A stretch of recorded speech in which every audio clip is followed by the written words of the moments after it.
everyone. Welcome to The Reason We Learn. I'm your host, Deb Philman. At The Reason We Learn, we aspire to be part of the solution. The purpose of this show is to take a good, honest, potentially painful look at the way kids are being educated. We know we can do better, and this is where we'll talk about how. Let's learn something.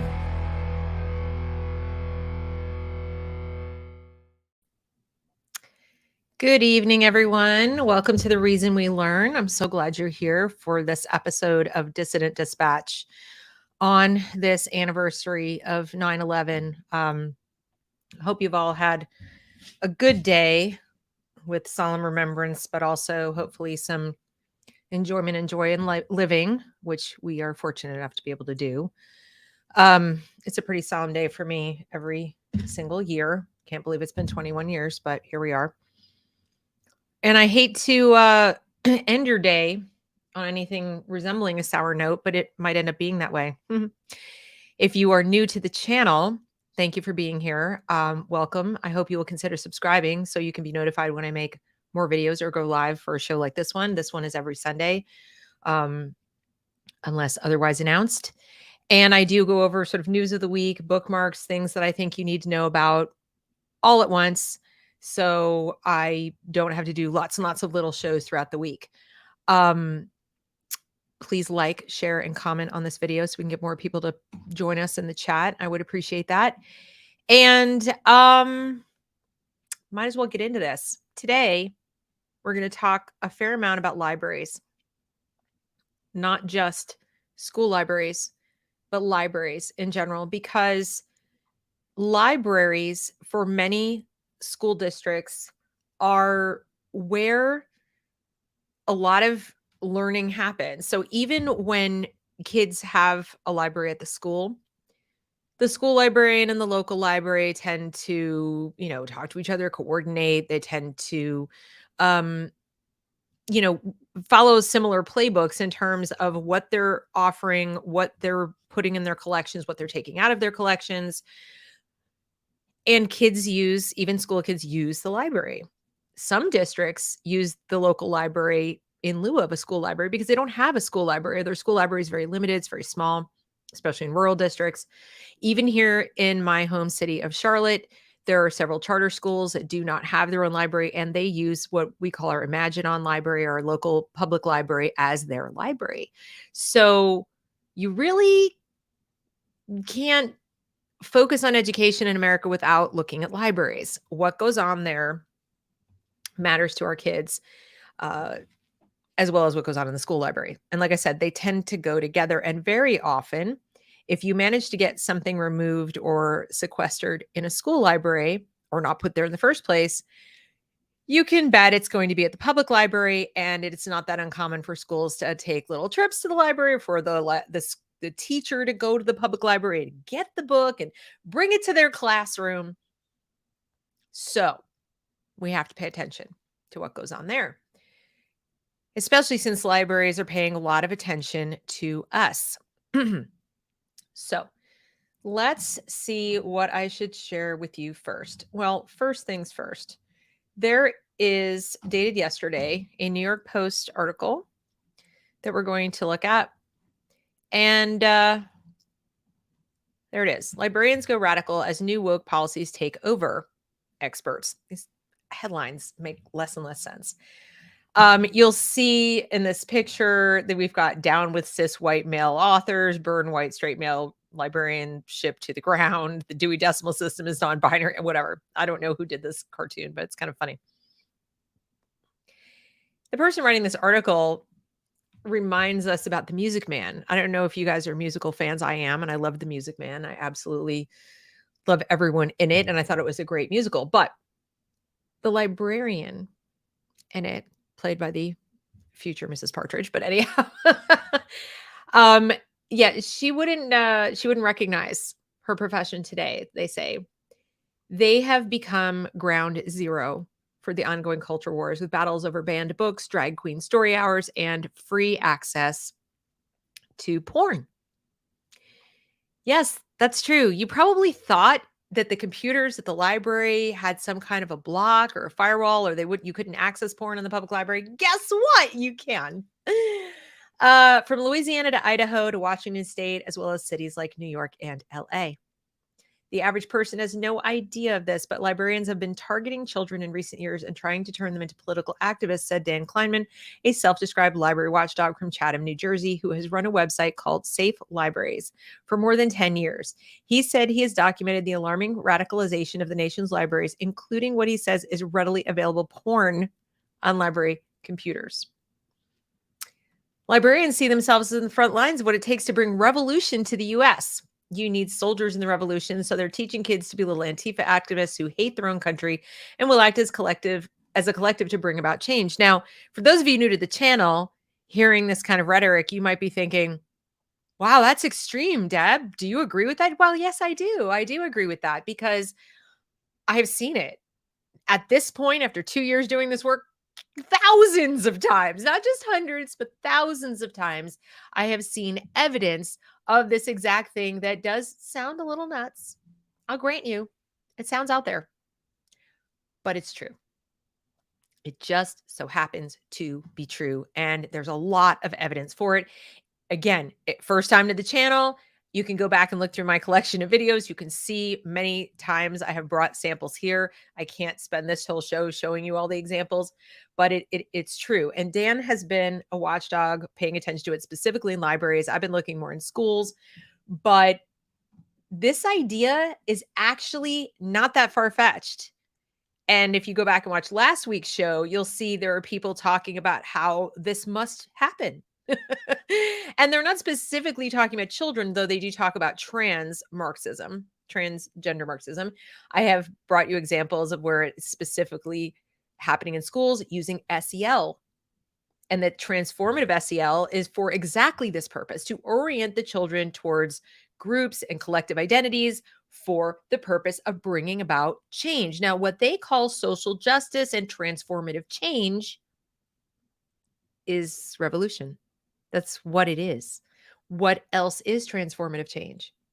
What do you think it is? Transformative into what? From what to what? That is revolution. Now, I think a lot of people think revolution includes guns and war and things. No, it can be a cultural revolution, a sexual revolution. We had one of those even right here in this country. The entire West experienced a sexual revolution. So they are talking about revolution in the way we see ourselves, we see our country, we see our government, we see work, we see economics, like all of it. They want transformative change.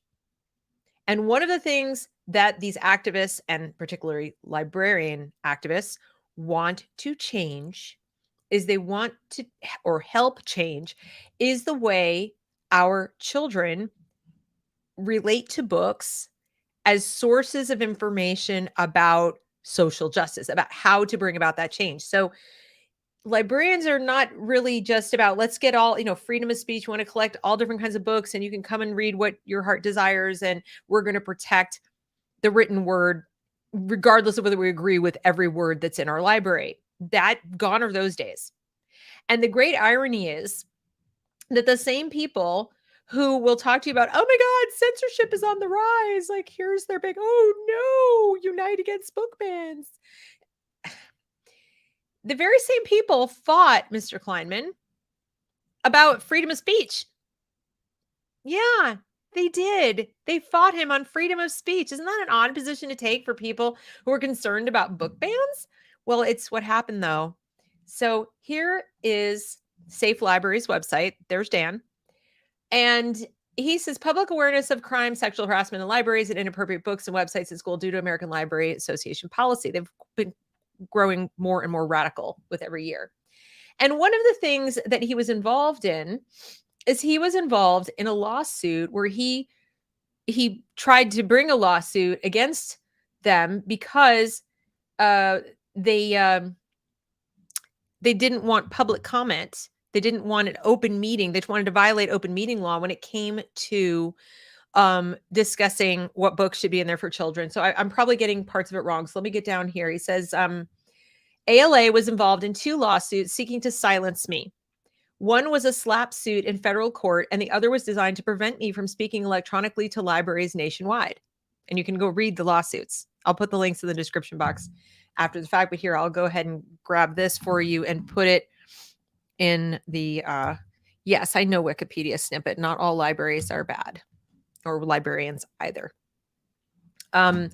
So, and he says, I have an entire chapter devoted to me about those lawsuits and Shut Up, the bizarre war that one public library waged against the First Amendment by Megan Fox and Kevin Dujan. I'm not sure if I'm pronouncing it right.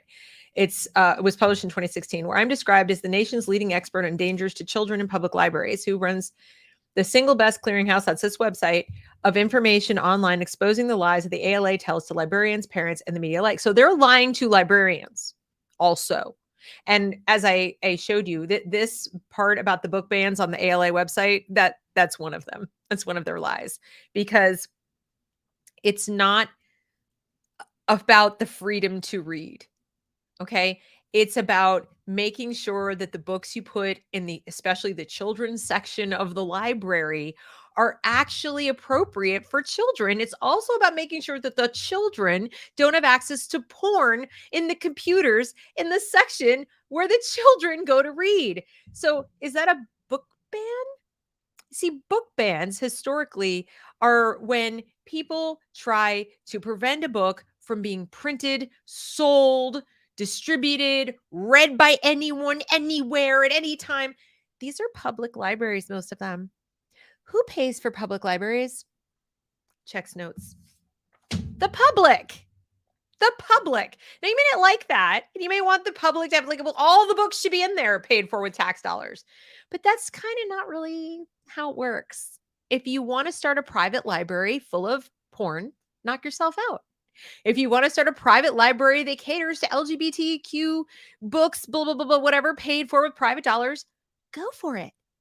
This is America. You can do that. And the proof this isn't a book ban is literally no one is going to stop you. Not even me.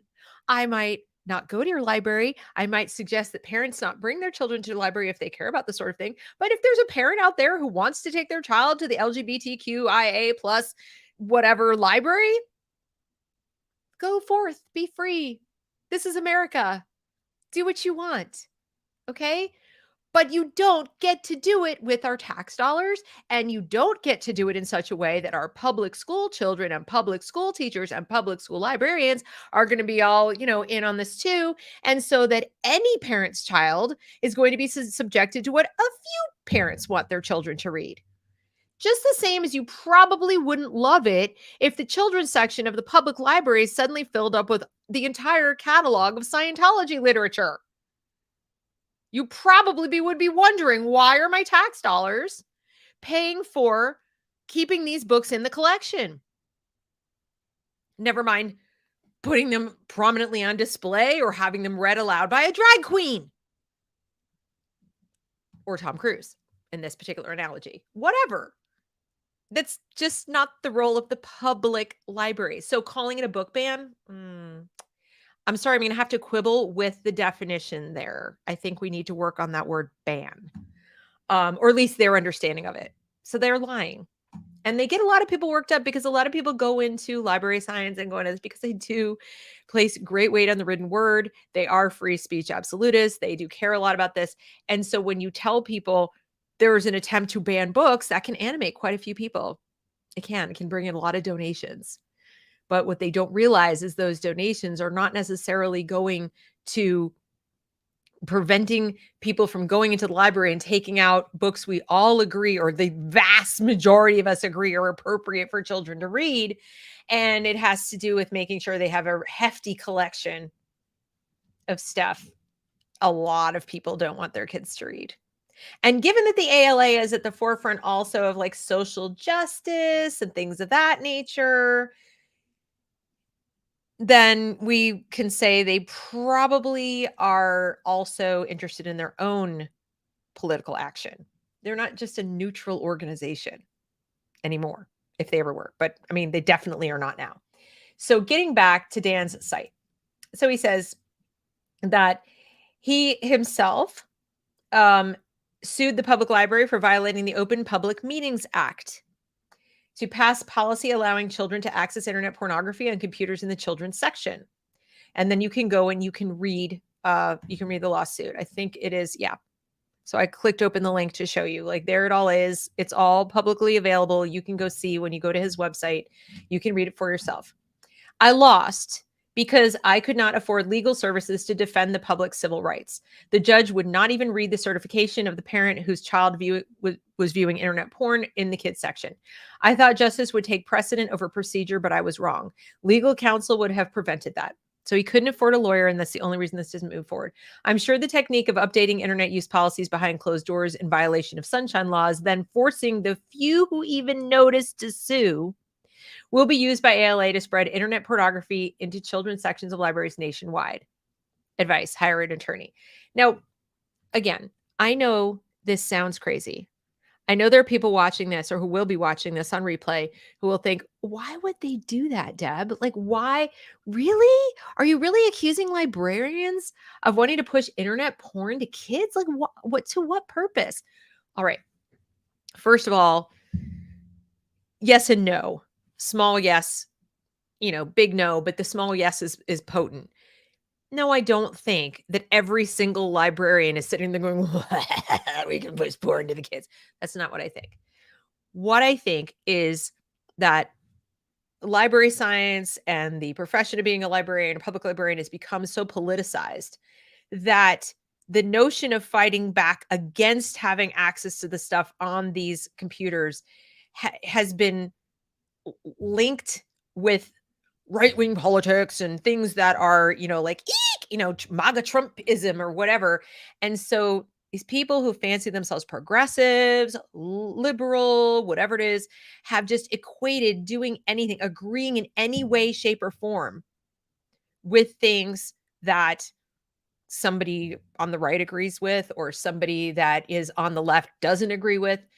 It's just they're knee jerk against it. So if somebody files a lawsuit or says, let's discuss a policy about this, then I can see the way they work is like, tribalism, no, we must oppose it. And if you ever were to go point blank to their face and say, explain why though, like, why are you okay with the possibility of children coming into your library and seeing porn in the children's section? And people will come up with all kinds of gross rationalizations. That's not really going to happen that much. And it's probably really rare. And it's not really going to happen. And we can have to have free speech. And we can't have all these people coming in and telling us what to do. So I think the vast majority of them are just operating as kind of like knee-jerk partisans and tribalists. I do think, though, remember I said small yes? That there is a small but extremely motivated group of activists who genuinely believe it's fine or good, because they truly believe that on the other side of sex everywhere all the time, let's have kids, is the revolution. They believe that Wilhelm Reich nonsense that I talked about in one of my shows, I think it was last week when we talked about this on this channel, on this show. They truly believe that that's how we get to revolution. We upset all the norms, that it's really going to be great. It's super oppressive to have all these sexual norms. It's really oppressive to children that they can't see porn and talk about all the stuff. There, I do believe, is a small group. It's small, but it's well-funded, extremely motivated, committed, and relentless. So that's how I think it breaks down. So if you're going to say, well, my sister-in-law is a librarian, or I know this person and they would never do that. I'm like, I bet you're right. I bet they would never. If they saw a kid looking at porn in the library, they'd be horrified. But they've got themselves into a place of like, they're just paranoid. That's not happening. These are the same people who say they're not teaching this stuff in the schools. Well, that isn't really happening. Well, they're just paranoid. Well, we can't have any infringement on speech whatsoever because reasons. Okay. It's a kind of tribalism. That's how I see it. Now, you guys may disagree, and that's fine, but I'm not going to sit here and tell you like every single librarian who fights the book limitations is an evil, Marxist. I think they're just knee-jerk anti anybody who might be aligned with someone to the right of center. That's I think it's like TDS overspill or whatever, spillover. All right, so that's Dan Kleiman, and that's what he's been doing. And I really would like for you guys to follow him. He's on Twitter as well. You see here he is at Sex Harassed. At Sex Harassed, you can donate. Obviously, if he had more money for lawyers, he might have won some of these suits, but there are all kinds of articles. I mean, he's a watchdog site, and I want you to be aware of this. If you are in a parent organization and you disseminate information out to other parents, please disseminate this to them because they need to know what's going on in our libraries. Not just parents, taxpayers. Like I said before, we pay for this. I'm going to go as far as to say we shouldn't. I know it's kind of an out there thing to say, but I think we may be coming close to where, just like with public schools, we need to consider the possibility that we need to defund the libraries. Do I think we should get rid of libraries? Do I think libraries are bad? No. I wish we could have a library like in every neighborhood. All right. But I have more faith in the little free libraries that people are putting up when putting their old books in than today's ALA. I think it's just another one of those arms of the far left trying to take our tax dollars and leverage our love of learning and our love of reading and our love of freedom of speech to take all of that away, ironically. So that's that part of the library thing. You can also, here's the book on Amazon if you're interested in that. Safe Libraries, the American Library Association. You should also check out School Library Journal and keep abreast of what is being pushed on through there, because they're also doing this whole there's a book ban thing. So you should pay attention to that. But I also want to show you about this teacher, this charming teacher, not this guy. This person. The teacher's name is Flint.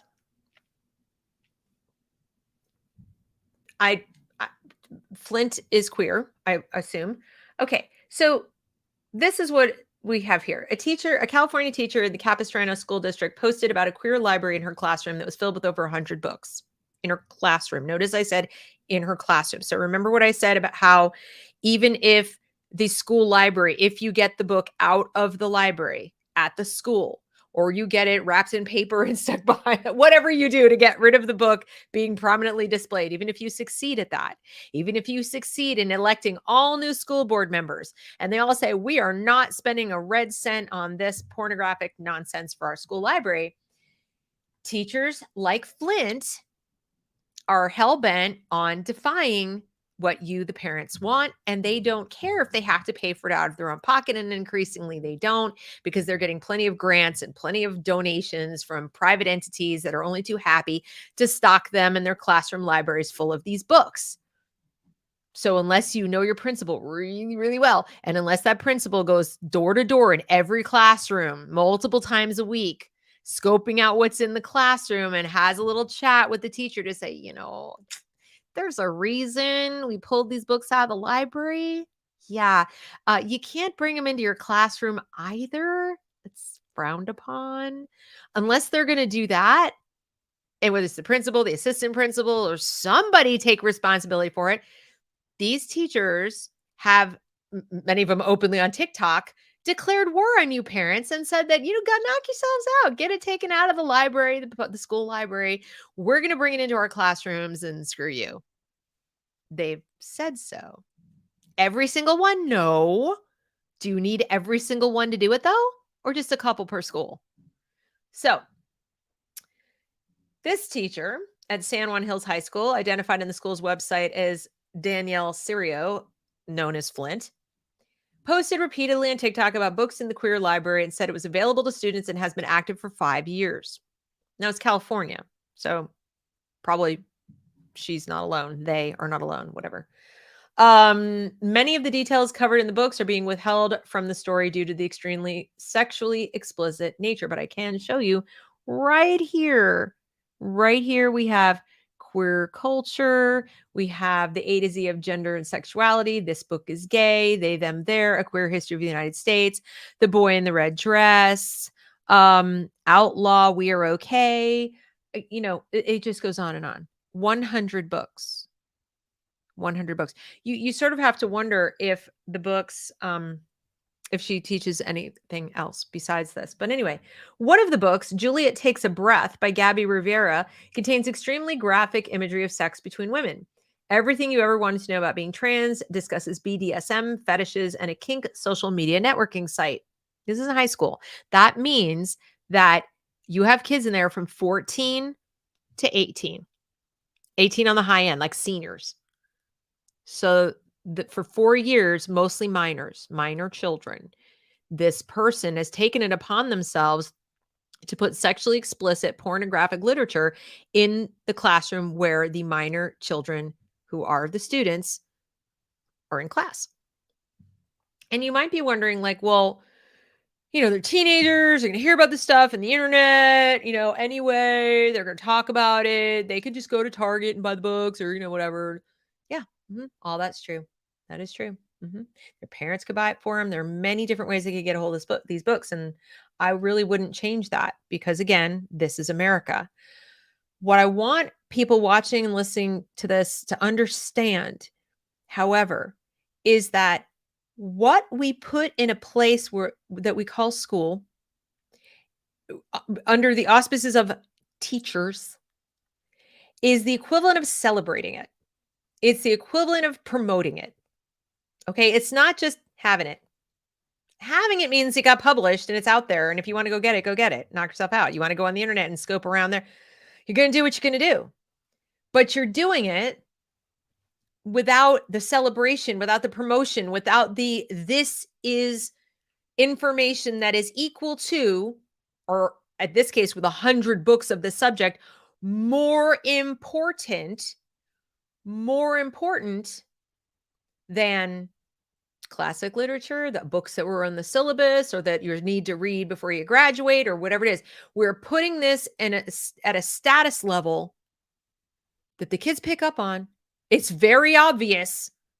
I'm an adult, and it's very obvious to me. If I walked into a teacher's classroom and they had 100 books of classic British literature, let's just say, okay, they had 100 different books of Shakespeare.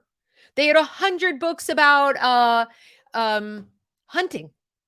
Okay, like whatever, pick a topic. It doesn't really matter. I would think this person's promoting hunting.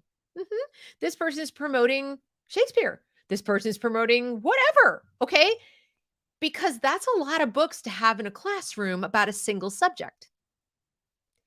And the kids pick up on that. They're pretty savvy these days. They can tell what's being emphasized. And that's a lesson all by itself. Even if they don't open these books, even if they never take them home and read them, the message is clear. This is really important. This is to be celebrated. And if the children go home and they hear mom, dad, aunt, uncle, grandma, grandpa going, oh, I'm really worried about this stuff being put in the school, or, whatever, they, know that mom and dad like don't agree with this, but the teacher's going, this is awesome. That's a form of passive aggressive triangulation. There's aggressive triangulation. Your mom and dad don't understand you, so read these books. That's aggressive. That's the little thing we call grooming. But there's also a passive aggressive kind, which says, mom and dad don't like me having these books. I'm going to put them here anyway. The kids are going to know, some of them, that mom and dad don't like that I have these books, but they're going to be there anyway. And the kids are not stupid. Okay. They may be ignorant of a lot of things we'd like them to know about, but they're not stupid. And the teacher knows they're not stupid. This is intentional. This is the teacher doing this to every single parent of every single kid that might have an issue with what she's doing. Make no mistake. So it really doesn't even matter if the kids can even read the books, because that's the other thing, is probably half of them can't. Reading proficiency is so low these days that I'm less worried about them actually reading these books than I am about one person reading them and talking about them, or the teacher reading them aloud, or them just seeing, this is the most important subject you need to leave high school knowing about. And the other message between the lines is, the reason, it's not between the lines, some teachers say it openly, the reason I'm putting all these books in the classroom is people don't want you to know about this because they're persecuting and oppressing these people. the world is so hostile and terrible to people who are gay and people who are trans, and it's terrible. So I have to store all the books in here because otherwise bad things. So the kids get that message. The world is a terrible, oppressive place to gay and trans people. My parents, my grandparents, all these people are part of that oppressive culture. My teacher is a hero for storing this 100 book library in my classroom. Even if I never open them, even if I never read them, that's the message she wants them to have. At every level, she wins. At every level, her message has gotten across. There are just different layers of intensity that these kids are going to receive the message. But the message gets through if they're just sitting in the room on a shelf. Okay? And that's the important thing to remember. Because I get so many arguments. Deb, don't you think you're blowing this out of proportion? They're just books on a shelf. These kids can't even read properly, so don't even worry about it. They're not even going to read those books. These kids, now, what do you care? It's just books. We have freedom of speech in America. You want to ban books? I mean, my answer to all of it is like, no, of course I don't. I just think there's a time and a place and an age appropriateness and a level of intensity and a degree of focus that is or is not appropriate. I think even there are probably a couple books in her library, a couple, that might genuinely be helpful to a child who is, knows they're gay or has some, gender confusion or whatever. It might be helpful for them probably. But you know what? That individual kid should be going to the counselor or their parents and seeking that information privately. But to treat every single kid in the class like they have a need for this is a bit much. And like I said, we could easily have 100 books in there about, heterosexual sex. We could have 100, but we could have the entire Danielle Steele collection or Judith Krantz. Lots of hot and steamy sex scenes in those. Would that be appropriate? What about Harlequin romances? Lots of stuff in there too. Heaving bosoms and things. Why not? I mean, why this? Why this specific subject matter? Oh, because they're oppressed? Okay. That's the impression they want you to get. All right. So I think I've made my point. Anyway, so this person says,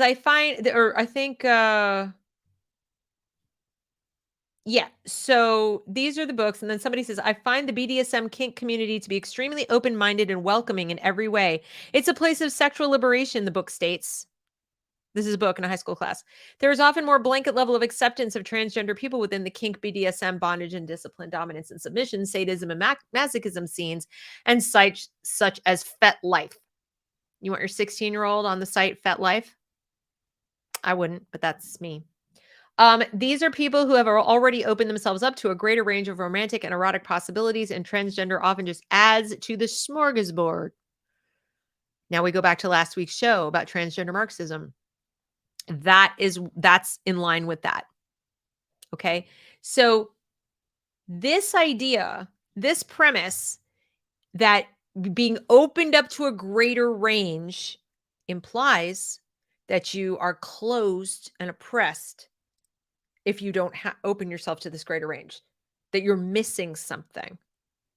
So what do you think the message is to the kids? What kid doesn't want to think they're open-minded? How many kids teenagers in particular, they're walking around, nope, I'm good. I want to be closed-minded, traditional. Nope, not really open to new ideas. Nope, not me. I'm a teenager, but yep, completely outside the norm. Not a rebel at all. Really? So you package something as being open-minded and you're opening yourself to a greater range of erotic possibilities. They make it sound like they're talking about broadening your culinary horizons from cheeseburgers to, fine dining. But this is sex, and some pretty out there sex at that, and they're kids. They're minors. Okay? 14 and 15, we're now in jailbait territory for at least a little while longer till they get rid of that too. Another book called This Book is Gay discusses the casual hookup site Grindr and includes detailed information on how to have anal and girl on girl sex in a high school classroom. So this person thinks they're very, very clever to get all this in under the radar. This is a teacher. And it says, when I hear a student casually gender me correctly. Okay. This is all about her, him, they, whatever. I think it's a they. I think it's a they. I think we're not supposed to say her. Ever notice how self-centered these people are? This is about this individual, not the students. When someone says a singular they isn't grammatical, but you're a writing teacher with a master's degree, I hate to break it to you, honey, but while they used that way is grammatically correct, when you absolutely have no idea what the gender of the person is because you can't see them, you just know there's a person, there's like an individual over there, and you have no information about whether they're he or she or it. So you're pretty sure it's a person, but you don't have any further information. You say they. You don't even have a voice to go by. Traditionally, once we have some information, it's he, she, or it. Okay, so yeah, it's correct, but you're stretching it a little bit here. It's not incorrect. You're quite right. It's not incorrect, but you're stretching the definition. You're stretching that grammar rule just a little bit. And you're acting very holier than thou about it because you have a master's degree. Your master's degree doesn't mean diddly shit. It has nothing to do with this topic, but thanks for that. Let's talk about dildos. Let's not. Okay, you get my point. Now, this is a little alarming while we're still on the library topic. This is from the American Library Association, the Association for Library Collections and I think it says technical services. It's really tiny. Okay. Culling your collection, the fine art of weeding. They're getting super creative. They even broadcast that this is how they're getting creative with removing books they don't like. Find that a little hypocritical? I sure do. So you might wonder what would be on the chopping block. What would be on the chopping block of things they would like to remove? Well, they're not really very clear about that because, after all, it's a little webcast that you have to attend. But they're calling the fine art of weeding. If the recent past is anything to go by, they've weeded out Dr. Seuss. They've weeded out certain books, like copies of Mark Twain. They've kind of hidden that. They've weeded out a few other books that they found to be racist and, too white. Just not enough people reading it. What do they come up with? 75 reasons why they're going to pull them out of the library. But what it comes right down to is they're offended by them. They don't like them. They don't help them pursue their social justice. They might contradict some of the things they're saying. Kind of wonder if they're still keeping the copies of Piaget or if they've hidden those. Just kind of wondering where they're putting the stuff. But how are they not doing what they accuse other people of doing? The difference is they're getting paid to do it. They're getting paid tax dollars to pull books out you might want, not telling you what those books are or why they were pulled. You got to go to their little webinar to learn how to do that. And even then, it's the fine art of weeding. Maybe it's going to be up to the discretion of the librarian. Are you going to know what they took out of circulation? Are they going to tell you?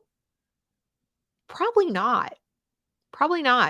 So they're going to use your tax dollars to put books in you don't want and then call you a book banner if you say, don't do that. And they're going to also use your tax dollars to secretly pull books out that you might actually want. And they're not going to tell you, and they're going to tell you to shut up and go away and stay out of our business.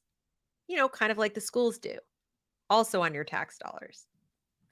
Funny how all these people who are so dependent on us to pay their salaries love to tell us to sit down and shut up and go away. I wonder what would happen if we took our money with us. Curious. Maybe we should find out. Anyway, moving right along to some other stuff that I wanted to show you. Let's see. Yeah, that was the teacher. The teacher accused this person, Dr. Everett Piper, author of Grow Up, Life Isn't Safe, But It's Good, a national bestseller, not a daycare. Okay, former university president and speaker. So Dr. Everett Piper was accused by this person. What was the person's name? Fink. I don't know what the hell. Anyway, of making up concerns about what schools are teaching. She, is it okay to call her she? I don't know. She said sexual indoctrination and grooming just doesn't happen. She's calling this not sexual indoctrination and grooming. Exposing minor children to BDSM and kink in her classroom through a library made up of 100 books about one subject, namely gender and LGBTQ issues, all that's pretty much one subject. How is that not indoctrination and grooming? It's not like they're labeled like my opinions. It's not like she has a big sign over it going, library of things I believe and other people don't. And even if she did, that would be kind of creepy and weird, wouldn't it? Because she's taxpayer-funded employee, public school. She has a job to teach other things. When is she teaching the other things? So that's that. All right. So moving on to another subject. Here we go. Now we're going to talk about DEI, or should we talk first about, no, you know what? I'm going to talk about this other stuff first. Hang on. Let me get this. Yeah, I'm going to talk about identity first, and then we'll get to DEI, because DEI makes all of this possible. So Stephanie Wynn, who has been on this channel, and I was interviewed by her, and I'll be on her channel, I guess, in a month or so, posted this. This comes from a 3rd grade classroom. She says, we used to call this show and tell. Why does bringing something from your home, family, culture, or hobbies have to be about identity? That's far too heavy, abstract, and committal of a concept for elementary school, especially 3rd grade and below. This is why, Governor DeSantis has that bill in Florida about 3rd grade and below. I wish it went all the way up to 5th, but 3rd grade and below for sure. That's my bag. Homework due September 13th. That's day after tomorrow. In order to work well as a class, this is a premise. In order to work well as a class, let's see if you guys agree with the premise. We need to get to know each other. Is that true? Is that true? Do you think you need to get to know all the people that you have to be in a class with or whatever in order to work well as a class? Oh, by the way, did you know that your 3rd grader needed to work with all the other kids in the class as a class? Or were you under the impression they just needed to, get along with them well enough that they weren't at odds with each other? Were you under the impression your child went to school as an individual and functioned as an individual while in school? Or were you under the impression they had to go to school and it's now work as a group? It's group work. It's work as a group. It's work as a class. Work as a class. Not work in the class. Not work as a part of the class. Not work while in class. As a class. As a collective. Okay, so in order to do that, in order to do this thing you didn't know that they were supposed to be doing in the first place, I always go there. Guys, if you've not watched my shows before, this is a new thing for you. Let me just get it out there. I am a word person. I look at these words very, very closely because they're chosen intentionally. And I would say about 85% of your problem as a parent is you're reading things too superficially. And or you are assuming they mean things they don't mean. Okay? So you've got to think a little more carefully about the word choice. And somebody's going to tell you you're being nitpicky or you're being, a micromanager, or you're analyzing, you're overanalyzing, you're reading too much into it. No, you're not. Okay? So, in order to work well as a class, we need to get to know each other. Please find 3 to 5 things that you can share at school that represent your identity. Interesting that they said, please find. It's due on Tuesday. Do I have the option to say no? It's very nice of you to say please, but it's not like I can go, no, rather not, not doing this. Don't really want to do these things. I don't want to share this information about myself with these brand new classmates, my third grade class. I just met them this week. Don't know them. You're saying this is how they're going to get to know me, but you're not really quite ready to get that personal about myself with all my classmates. I don't have the option to say no. So why say please?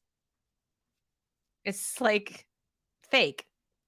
3 to 5 things that you can share at school that represent your identity. And now I'm a third grade, I'm 8 years old. I'm like, represent my identity. Represent my identity. What's my identity? And why do I need to know at 8 what it is? And like, who's going to define that? So you go to your mom or you go to your dad, what's my identity? And the parent's probably going, what? You're at my identity. I define things that represent my identity. Now, if my kid came to me, I'd be like, find things that represent your identity? First of all, do you have one of those? You're only 8. I'm a lot older than you, and I'm not really sure I have one. I'm not really sure I have one. Well, you see, this might come from Carl Jung and the idea of personas, right? The idea that we're, made up of these little, like representations of ourselves, these little, we're like separate people inside of ourselves. That's where, that kind of, if you look at the intersectionality thing, your race and your gender and your class and you're this and you're that and you're the other and you're right, your disabilities, all this stuff that makes up your identity. But does it though? Does it? I'm female.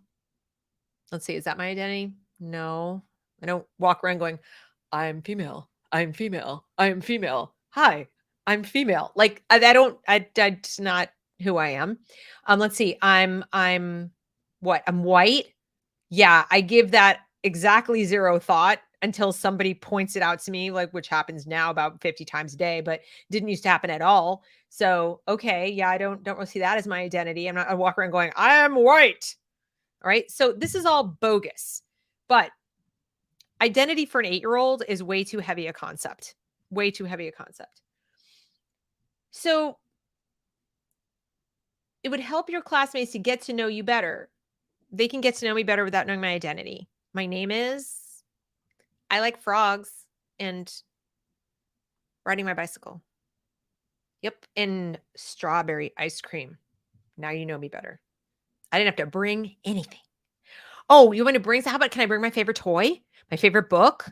Can I bring, like a birthday card I got from my best friend who made it out of popsicle sticks? I mean, like, then maybe you know the kid.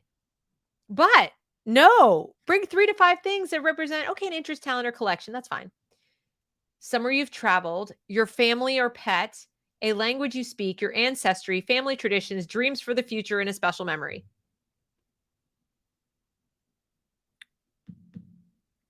The items must fit in the bag, nothing too large.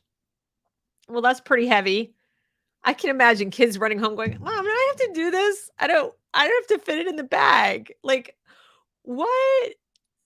I mean, honestly, I'm sticking like a postcard from someplace we traveled, a hairball from the cat, and maybe like, I don't know, whatever. If I collect something, I'll throw that in there and be like, here is my bag.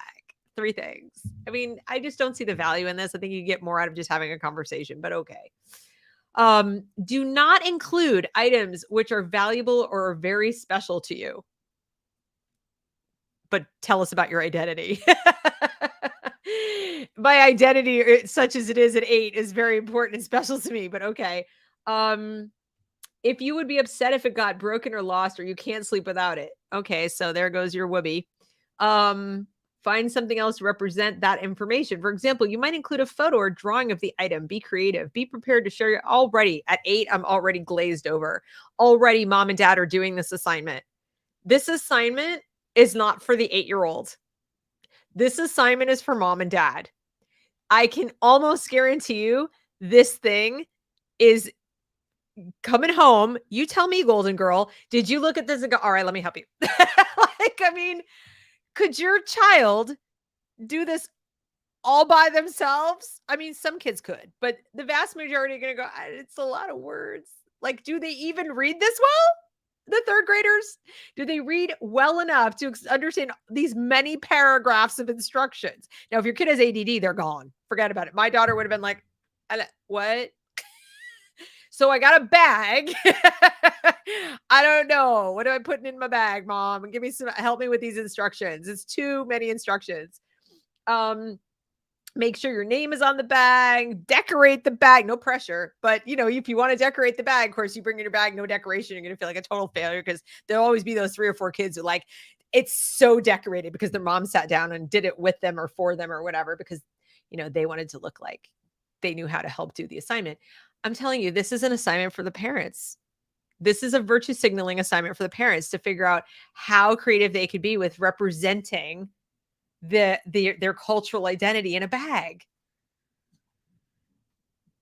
I picture a lot of little white Karens sipping their pumpkin latte going, shit, how do I represent my flaming whiteness in the paper bag? I don't know. I don't know what they're going to put in this bag. But anyway, I hate to make light of it. It's just completely ridiculous as an assignment. So anyway, that was this. And then some of the comments were kind of interesting. She says, well, she went on. She said, let's discuss the ways in which the concept of identity is psychologically inappropriate for prepubescent children. So let's get serious now. She's right. This is where I wanted to go with this, and I forgot this was here. It's abstract. It's abstract. I've talked about that on this channel before, and Stephanie is getting down to it here. Thank you, Stephanie. Whereas children at this age are concrete minded. They're concrete. Identity is like, what is that? I don't get it. You could sit there and explain to your 8-year-old all day long. It means, and they'd still look at you like, yeah, okay. Just tell me what to do. They're not going to get it. It represents a concept known in psychology as identity foreclosure. Okay. And then this is how identity foreclosure helps tweens and teens find themselves. And it occurs when a person settles on a sense of self too soon. This is something I have been screaming about for over a year. I'm going to open this up because I really want to see what this says. If you force a young child to settle on an identity, and this is what the schools are doing, let's look at the intersectional chart and find yourself on the thing really young. It's not good. It's not good. Let's see what this says. Identity foreclosure is a psychological term that describes one of the key steps young people experience in the process of finding a sense of self. At this stage, adolescents may adopt different traits and qualities from friends and relatives, but have not yet settled on their own.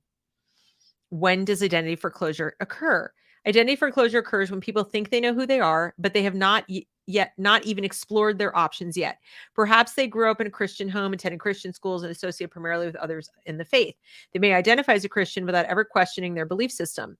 Then they leave home and meet more diverse groups of people or study world religions in school and decide to reevaluate their religious beliefs. Now, let's stop there for a second. Imagine it's not a Christian home, Christian school, and imagine instead it's extremely progressive home or school.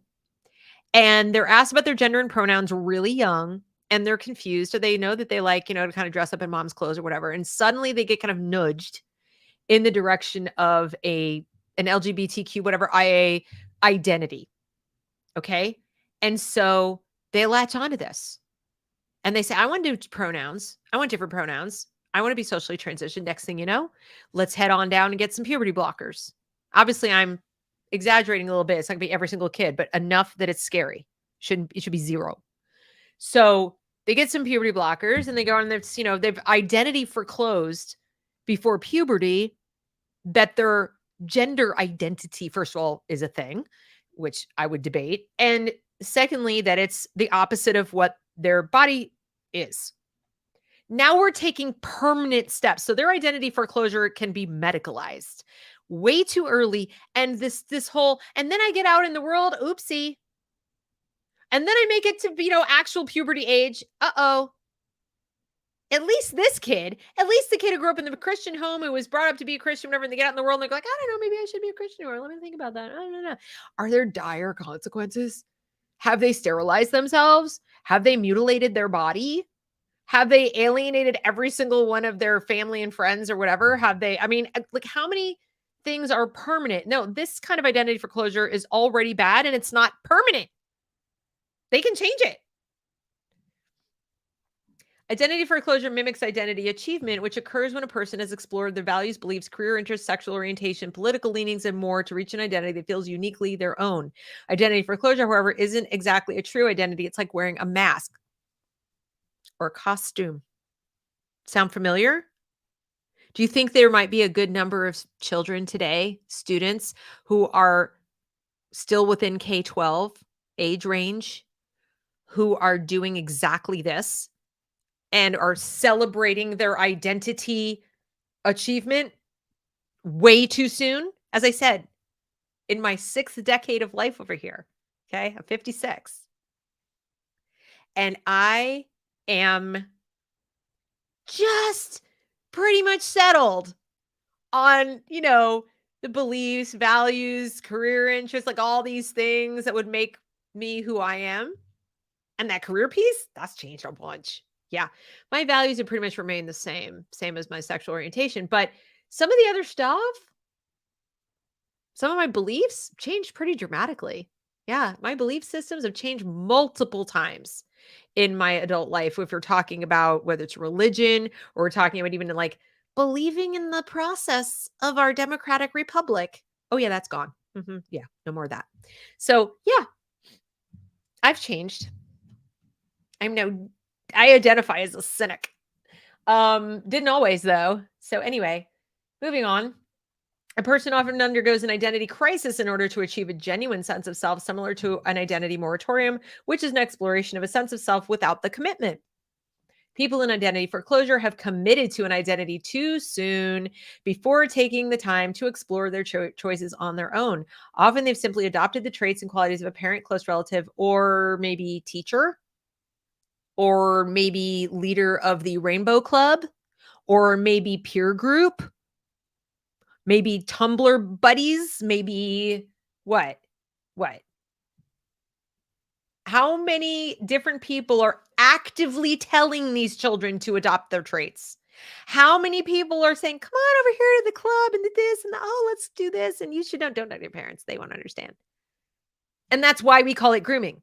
We don't call it grooming because we think that each and every one of these people is actually wanting to physically have sex with every single child that they're grooming. No, it's a lot more like what Scientology does. It's a lot more like what, the Mooney Church did or whatever, or what con artists do, or what a narcissistic abuser would do. That's what it is. It's not, and it's the same word because you're doing the same thing. You're slowly, gradually, incrementally bringing someone into a trust bond with you that is not in their best interest, but is in yours for some reason. You think you have an agenda, you have a goal, you want to use them for something, you want them to do something, you want them to be part of something, you want them to give you their money, you want them to give your confidence, their loyalty, their love, their whatever it is. So you have to bring them in. You have to groom them slowly into it. And that's what's happening is these children are being groomed into identity foreclosure, and they want the identity to be one of a social justice warrior activist. However they can get them there. If they can get them there on the race consciousness, good enough. If they can get them there on the gender, curiosity or confusion, that'll do. If they can get them on both, yippee-ki-yay, win-win, right? But this is what the goal is get these children to become revolutionaries for the cause of transforming not just this country, but the world into what they would prefer it to be, which they haven't really clearly defined yet. They just don't want it to be what it is.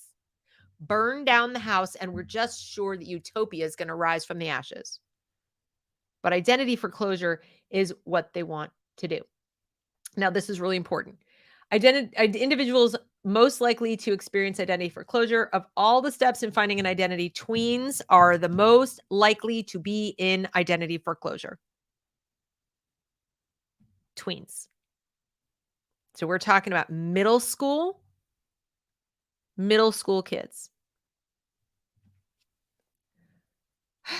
For instance, a tween might proclaim that they're politically conservative, their political identity, even though they have not actively explored other options. Get over yourself very well, family. That is very unlikely, extremely unlikely in today's climate. All right. They have simply considered themselves to be on the right because that's their parents' political identity. They don't spend enough time with their parents anymore to have that political identity. Alex P. Keaton is like a unicorn, but the gender corn is pretty common. It's pretty common these days. So they've just got it backwards because that's how these publications always, want to act like the world is so oppressive and conservative. At least they're giving us good information. At least they have the guts to write about identity foreclosure. They've just got it a little backwards, and they're still convinced that all the identity foreclosure in the world happens at the hands of ultra religious parents who are Christian. Not anymore, and probably hasn't for about 50 years, but moving on.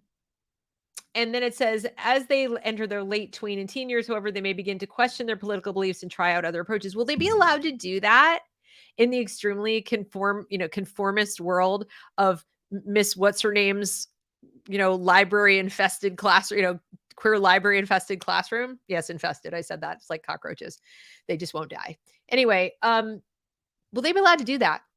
So if I'm a kid and I head on into her classroom and I'm all like, yeah, I'm non-binary and I'm not a tomboy. I'm just non-binary and I'm this and that. And she's cheering me on and handing me flags, telling me all this great and wonderful, whatever. And suddenly I look around and go, everyone's just like me. And this is too conformist and constraining. I don't like it. I'm going to be counterculture and be straight and conservative. And I think I'm going to give that Governor DeSantis a second look. You think I could do that in her class? Do you think I could say that in her class? Do you think I could raise my hand and say, could we please read some Thomas Sowell? I'd like to read some Thomas Sowell for a change. I don't want to read any more of this BDSM trans porn. I want to get down to it and talk about economics. What do you think would happen to that kid in that class? Do you think there'd be tolerance? Do you think there'd be inclusion? Do you think they'd feel a sense of belonging? I'm going to go with no. I'm going to go with probably not. Yeah, probably not. It's not going to happen. They wouldn't even be exposed. They wouldn't be like, Thomas who? These are kids who don't even know why we recognize 9/11 as an anniversary worth noting. They're like, I don't really, what? These are kids who don't know what the Holocaust is. So that's probably unlikely to happen. All right. Identity achievement is one of 4 identity statuses identified by Canadian developmental psychologist James Marcia. He challenged the idea that adolescents experience identity confusion. Instead, he said they formed identities by undergoing 2 processes: identity crisis and commitment. So here's this link. Thank you very much, Stephanie. But that is identity foreclosure. Very, very, very important. Okay, moving back to that. Oh, spinning. Okay. She says it models categorization of people into identity-based groups, labeling, and stereotyping. Isn't that fascinating? The same people who claim to be so inclusive and they want diversity. We have DEI. We're going to get to that. Don't worry, I promise. We want DEI everywhere. We all need to be so, open. They're lying. Just as I just said, Alex P. Keaton wouldn't be welcome in this class. So they want labeling. They want stereotypes. And they stereotype the thing that don't serve the revolution as bad. And they stereotype the things that do serve the revolution as good. They celebrate, and that's what her 100-book library is. It's a celebration of the approved worldview of the revolution. And that is why her having it matters, because it's not diverse. It's not inclusive. It's exclusive. It encourages rumination on the self, which increases activity in the brain's default mode network associated with higher rates of anxiety and depression. Some of us call it navel gazing. That's the vernacular. Navel gazing is probably not something you want to be doing when you're already in, what she says, like when you're in the state of adolescent development, your hormones are raging, you're already feeling a certain measure of insecurity, you're playing that little push me, pull you game of like, I want my parents, but no, I don't. Yes, I do. No, I don't. Yes, I do. Whatever. Okay. Siblings, everybody. And You tell people like, who are you? Who are you? Who are you? Define it, define it, define it, label it, put a label on it. What's your flag color? What are your pronouns? What's in your bio? How many different things about yourself can you disclose to millions of total strangers before you've ever even had a conversation? That makes people self-centered to a pathological degree. It also violates privacy and encourages the violation of privacy and personal boundaries. You've got kids encouraged to have no privacy, to be open books at all times, which is neither safe nor healthy. We used to know this. Remember we knew this like last year? No, I mean, we used to know this, right? You don't have to tell everybody everything. You can keep some secrets. Like, wait to get to know people. You don't tell everything to everybody as an adult. Why? Can you imagine? You start a new job and one of your coworkers like bounds over to your desk, or worse, your boss tells you to do the paper bag exercise. And you're like, can I just do my job? All right. So, but imagine that. They're like, what are your pronouns? What disabilities do you have? What's your culture of origin? Where are your parents from? What language do you speak? What kind of foods do you like? Are you married? Are you not married? Are you straight? Are you gay? Or, I mean, like, I'd be like, get away from me. None of your freaking business. I was the person at work that people knew very little about.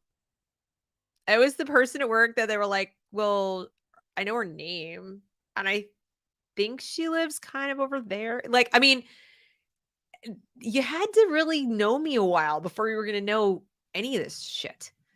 And there are people I worked with for years who didn't know any of it. None of their business. We got to remember that these schools and these classes and these teachers are not their family. And they're not their best friends. They're total strangers, randomly assigned to this building by zip code. It can reduce self-esteem in a number of ways, makes kids who don't have a strong family cultural identity or otherwise relate to the concept feel inadequate. And they feel like they have a giant gap in their life. They're too normie, they're too bland. They're what they call what is the word? They're mid. I think that's a new term. They're mid. They're just boring. So they look for ways to be less boring. Makes kids who can't grasp the abstract concept because it's beyond their developmental abilities feel dumb. So how do I look smart? Well, I'll pretend I grasp it and I'll just start doing things other people do. And then maybe I'll be smart too. The concept of identity is an abstract developmental process children will slowly experiment with, forming in their teens and 20s, then continue to evolve over the course of their lifetimes. It's confusing for children and encourages them to focus on the wrong things. Children should not feel pressured to foreclose on a premature sense of identity before they have had an adequate life experience and development. Childhood should ideally be a time of curiosity directed outward toward the world, not inward toward the self. Been trying to explain this for months. Thank you, Stephanie. She's a therapist, so she knows this stuff inside out. I do not. I just have my what I've known from learning, getting my master's and learning about child development and teaching and being a mom and common sense and observing my own children and how they've developed. They are now teenagers, all three of them. And I've watched them grow. And, unlike a lot of other adults, I didn't go like, let me project everything that I want you to be onto you. And instead I was like, what's happening now in your little brain and your life? And I'm going to stand back here and let the process unfold and then research it and see how I can help you. Okay. Too many adults now treat kids like miniature adults, project their own wants, needs, and neuroses onto the kids, teachers included. And we end up with this mess.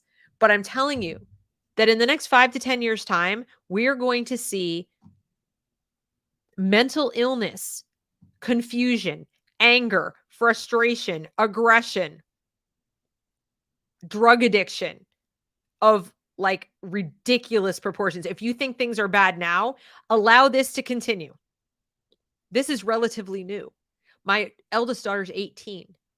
And this wasn't yet, this wasn't going on when she was in public school. She had to go to public school through 9th grade. And when I show her this stuff, she's like, oh my God, I'm so glad they didn't do that to me. My youngest is 14 and started to get inklings of it when she was in 6th grade, but now she's out. So she hasn't had it since 6th grade, and thankfully is, not dealing with any of that now. But the kids who are now or for the last, let's say 4 years or so, been in K-12, especially those lower K through 5 grades, please help them. I'm being deadly serious right now. Please protect them because they are sitting ducks. They're the ones that these are the kids I worry about so much. These are the kids I lose sleep over because this is being done to them and they are not able. No, they're not able to handle it.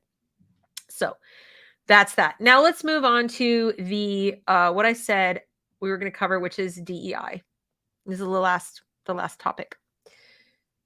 DEI, I wrote an article about it in my Substack called The DEI Lie. If you haven't read it, I would ask that you take a look at it because I think I did a reasonably good job of breaking down why it's a lie, why you need to question every single premise in it. There's also a video on this channel called The Paradox of DEI, of diversity, equity, and inclusion, because it is a paradox. You can't have all three. Certainly not the way they define them. And here's Theo Jordan, who I follow on Twitter. And if you don't, and you are on Twitter, I highly encourage you to, strongly encourage you to follow.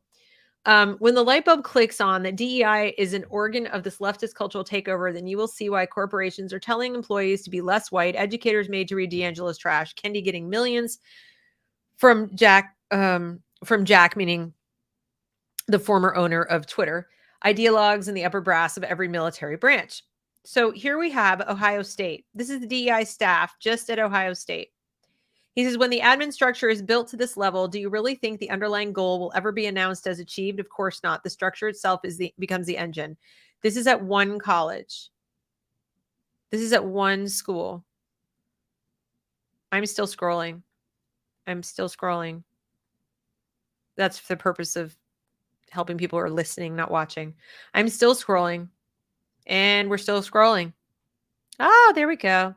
Total compensation for all of these different people, $13,405,605. The top paid person, Associate Vice President, Office of Institutional Equity, which is a thing that is not possible. It's a thing that's not possible. $289,600. I want to take a second because I just glanced over at the comments and I realized I'm having a live show and I haven't even looked at any of the stuff. So let me take a quick look before I move on. This is a very important point that Sophie makes. Parents should not have to, but they should tell their children if teachers begin asking intimate details about their lives to let them know, let the parents know immediately and do not answer. Yes. Courage is a habit. If you don't follow, you should. They have a link tree with a bunch of links. Some of the links are for opt-out forms. They also have explainer infographics that show you what is and is not okay. And in fact, one of them I'm going to show you about school counselors. And then let's see, did I miss anything back here? Let's see. Okay. So getting back down to, here we go. Are therapists behind this to drum up business? They're not. Like that you could almost understand it, right? You're thinking too rationally and logically. No, it's not. They're not. I think there are therapists who are aware that this is going to cause more problems, but they won't be able to help them. So business for what? To pay people to continue to be, or for people to pay you so you can continue to watch them be miserable, because the modalities that would help people in this predicament, most notably cognitive behavioral therapy, are now deemed too white and too, whatever, like white supremacist and all this. They don't even want to use the proper modalities. They want to use more things like dialectical behavioral therapy, which is, not completely awful depending on the person. It usually is better for somebody with an addiction or some very specific like eating disorder that's going on. But yeah, I don't think so. I think this is coming top down from the Association, American Psychological Association, and all these different groups that are just they're just taking this DEI message that we have to have diversity, equity, inclusion. We have to pursue social justice. This is the imperative of our time. Think of it this way. This stuff is to culture and our social structure what the whole climate change agenda is for the climate thing. Imagine that. Imagine people are trying to get you to believe that, like, oh my God, we have to do this or else bad things, or, we have to keep pursuing the revolution or else terrible oppression. You got that going on, or we have to liberate ourselves from, this is our chance. This is our final chance that we have to finally bring about the change that we have been held back from having for all this time. And they live in this weird fantasy world where there has been no progress since, I don't know, like before the Civil War or something. And this is their moment. They're going to just like transform America. And we're finally going to throw off the shackles of this terrible oppression. Of course, it's all BS, kind of like we're finally going to save the planet. This is our moment. This is the time. This is when we're going to do it. But it's kind of like that. You've got people who are pursuing it like it's an existential problem that has to be addressed from the top down and the bottom up until they meet in the middle. And that's what DEI is, and social justice and all this crap. All right. So you've now seen this. This gives you this one university. It's Ohio State too. It's a state school. That means these are tax dollars. Okay? It's a single university. Then he says, that's the roster and this is the result.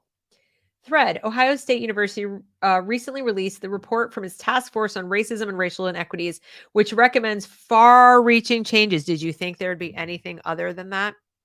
Did you think there'd be anything other than that? But far-reaching changes. Those changes will very likely be adopted. In fact, many are already happening at OSU. So here it is, Task Force on Racism, Racial Inequities. The report's first grand challenge and priority action step is to create a university-wide DEI plan. Of course it is. Of course it is. It also charges all colleges to create their own yearly cultural transformation plan. So not enough for Ohio State. They want all of them to do it. University-wide diversity, it's missing key opportunities to align its values related to inclusive excellence with day-to-day practices across the university. Currently, there's too much variability in how individuals experience different units across campus and inconsistency in the importance assigned to creating inclusive. I'm sorry, I don't mean to sound like a 2-year-old, but this is word salad. And look at this claim. There is too much variability in how individuals experience different units. Did you think it was going to be any less than the number of individuals? Isn't it possible that each and every individual might experience these units differently because they're, are you ready? Individuals? You see, but that's the core problem. We need to standardize everything. We want people to have the same experience. Is that right and fair? What if I don't want to have the same experience as somebody else because I'm me and they're them? And you might say, well, no, they want them to just have the same access. There's no such thing, guys. Let go of this notion that two individuals in a place the size of Ohio State are going to ever have equity of access, equity of opportunity, equity of whatever the it is you think that you want them to have equity of. They're not going to have it. You know why? Because they're different. Because they're different. Because it's a different day. It's a different place. They're just different people, and lots of factors you cannot control for all the variables. It's not a worthy goal. All you should be making sure of, which was, I thought, the original goal of equity way back, is that there's no arbitrary obstacle. There's not something like, oh my God, so we don't have any office hours that are open on, such and such a day and such a day. So the kids who could only possibly come to office hours on those days are missing out on office hours. Maybe we need to fix that. But is that going to be by race? Unless you've got the Black students all do something on Mondays, okay, then that's probably not going to be an obstacle to them. Long ago, did we do away with all the Black people do X? And the only time we see that now is when the school says all the Black people should do X because they're Black. And that's affirming, or that's, culturally relevant, or that's an important affinity group or whatever. But that's them doing it. That's not organically in place. So the point of equity originally, legally, under the Civil Rights Act was to make sure we didn't have some little thing like arbitrary segregation, or we're purposely not allowing any kids into class who look a certain way, or et cetera and so forth. Or we're not making like ridiculous entry qualifications so that it ends up being like $1,000 tax on a rifle. But we just really don't want them there. So we're going to make it really hard for them to get in. That's not happening.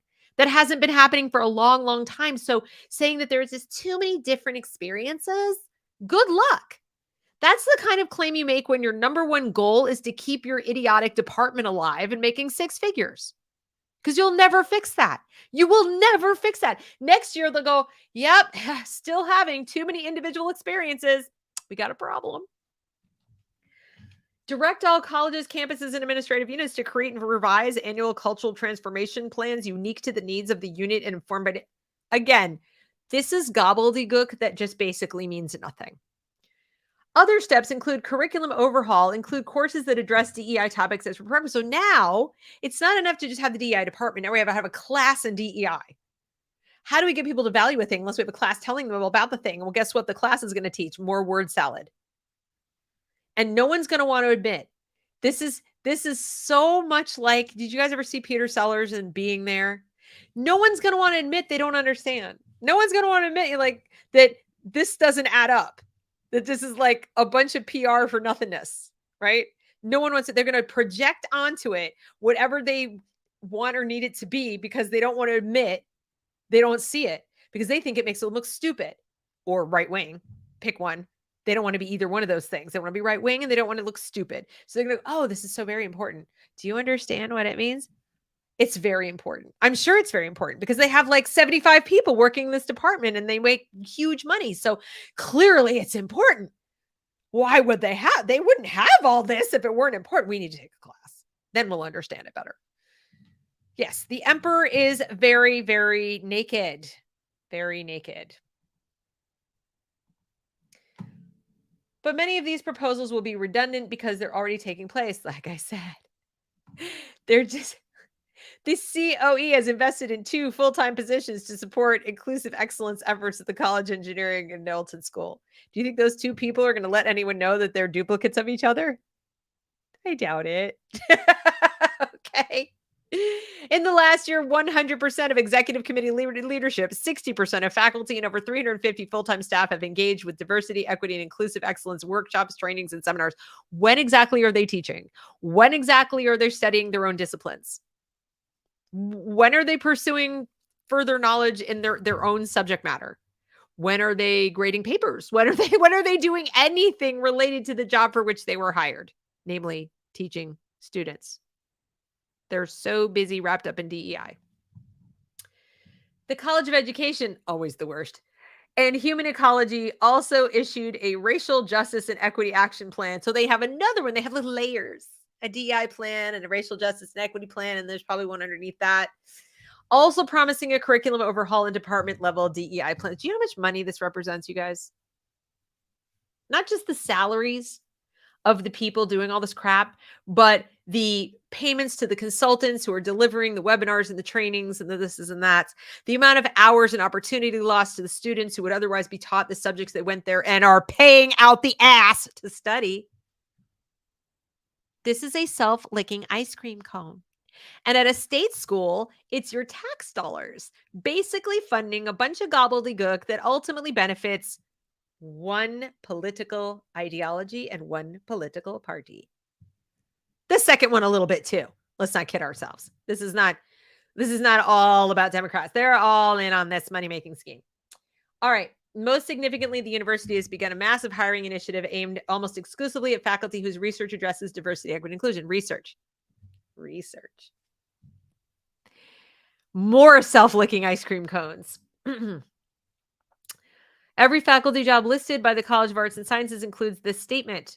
Over the next few years, The Ohio State University is committed to welcoming 350 new faculty hires, many of which I thought they're people. That would be whom. But anyway, will contribute to growing our role as a premier research university equipped to answer and interrogate. There's the word, interrogate. That's how you know it's critical theory.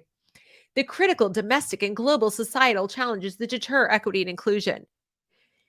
To read the writings of these people, you would think that we were all just like swimming upstream like salmon. We can't possibly get to equity because of all these things that are deterring us. Like, get out of your own way and go do something productive. There you go. Now, it's an illusion. It's an illusion. It's a crisis. It's actually a solution in search of a problem. Very, very expensive solution in search of a problem. So they'll make the problem. They'll make problems, layers of problems on top of problems, all just to make money. And I have a theory about this. I was talking to my husband about this earlier today. Please do not bogart my chat section about your video. Okay. Just don't. That's rude. Anyway, it's live here. So then we talked about who the people are that are doing all this. Like, where's this coming from? This top-down mess. And we figured it out. We think. This is our theory. You remember back in the late 80s-ish time frame, late 80s, early 90s, you had the self-esteem movement where we couldn't say anything mean or bad or, perceived mean or bad to our kids because that would just crush them like bugs. And we had to tell them how awesome they were all the time. And we told kids, you can be anything you want to be. And we gave trophies to everybody. And there was it was like saccharine levels of positivity. Well, I think that was done very poorly. And there were a fair number of people who had high expectations for themselves that were not met. But they were never told that they either couldn't possibly meet them or never taught how to cope if they didn't. So, I mean, we all fall short of our hopes and dreams at some point in time, even those of us who have, or test gifted and whatever, that we'd like to be better than we are. The trick is, can you cope with that when you're not? Nobody's perfectly good at everything that they, as good at as they'd like to be.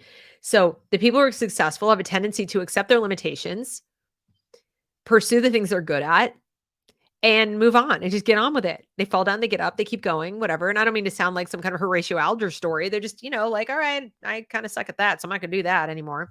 They don't sit there and look around for people to blame for why they suck at that thing or why that didn't work out. They look for something to be good at. They look for something they can do. And they don't take failure as permanent. Okay. Well, I think there are a fair number of people who were not brought up resilient enough and anti-fragile enough to cope with those kinds of failures because they had been told, early on, oh, you're great. Or there was great inflation that made it worse. And failure is not an option. Failure is bad.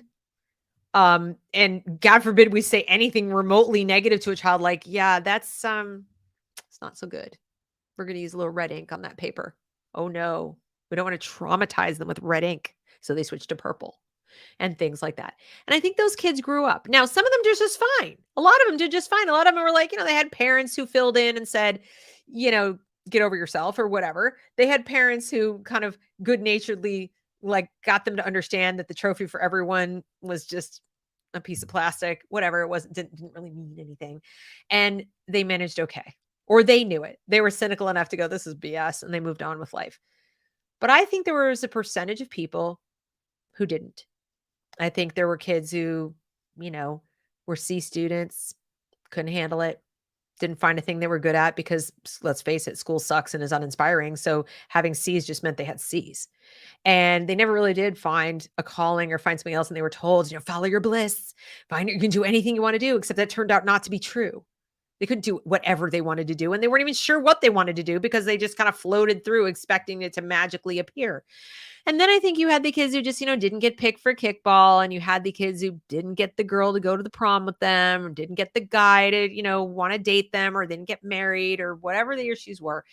And the malcontents and the mediocre and the people who, just couldn't deal. They just couldn't cope. And every place they looked were examples of shiny people doing awesome, living their best life. because we didn't used to have that. See, when I was growing up and I wasn't good at something or I didn't do well at something, I didn't pick up a little thing out of my pocket and see like a million examples of people my age and roughly my level of socioeconomic status, blah, blah, blah, blah, blah, you know, probably dumber than me, who are like, what, look, at least could masquerade as wildly successful. I didn't have that. I wasn't really able physically to compare myself to more than the people right in front of me. And that's pretty easy to write off. You'd be like, oh, there's a few people, but then there's a few people on other, okay, whatever. We didn't have airbrushing. We didn't have filters. We didn't have all this stuff 24/7 telling us like everything's supposed to be like perfect and amazing. We didn't even have Martha Stewart till I graduated college, right?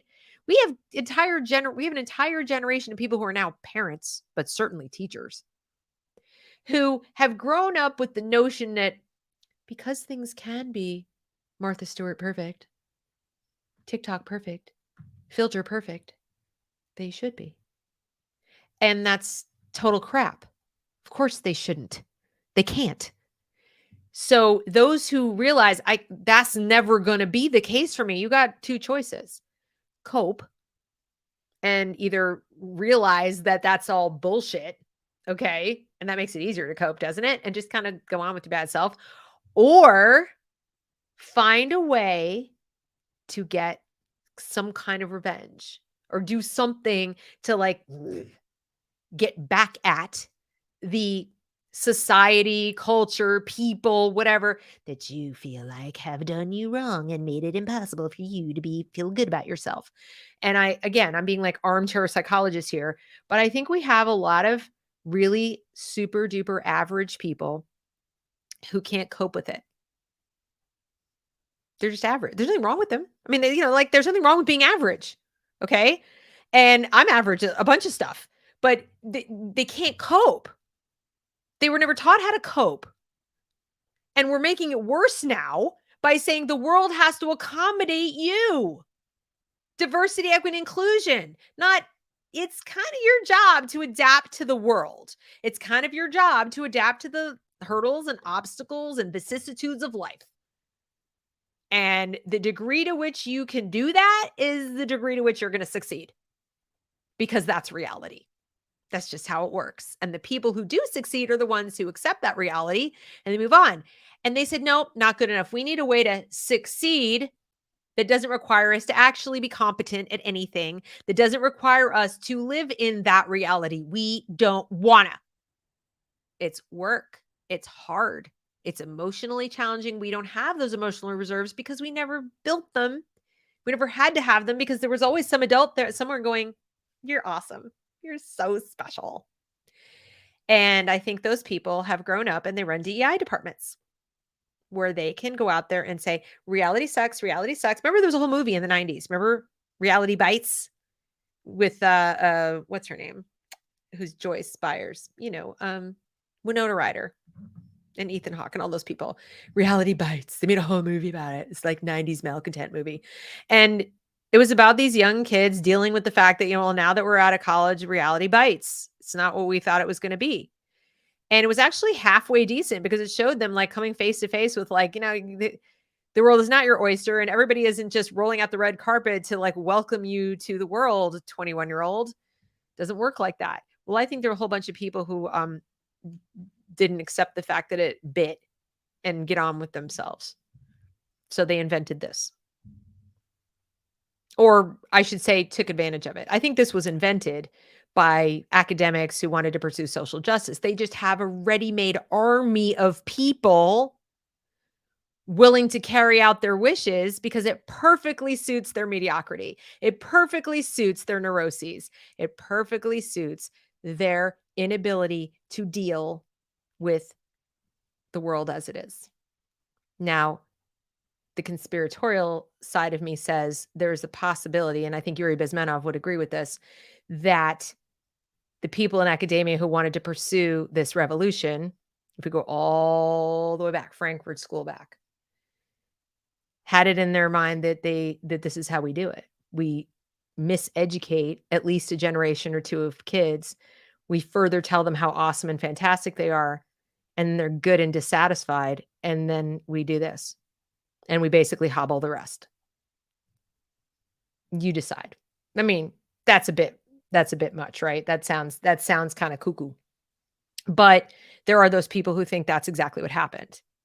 I'm not sure it matters anymore.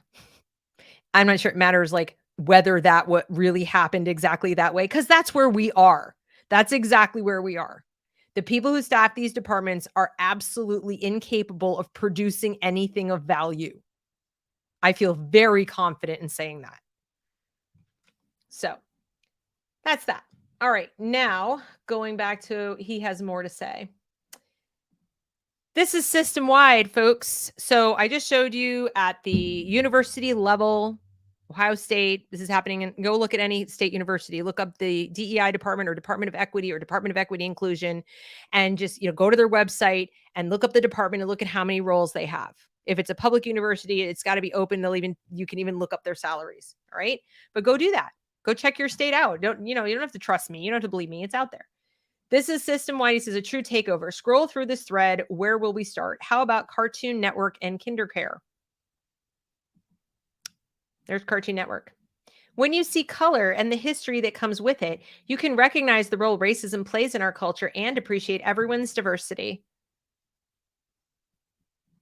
These are little kids. Look, see color, be anti-racist. This is literally backwards. This is literally... I'm a child of the 70s. I was taught the polar opposite of this. Not don't see color. Oh my God, you look exactly like me. That's not what it was. It was more like color indifference. See it and don't think it means anything, because it doesn't. And what I mean by it doesn't mean anything is it doesn't mean everything.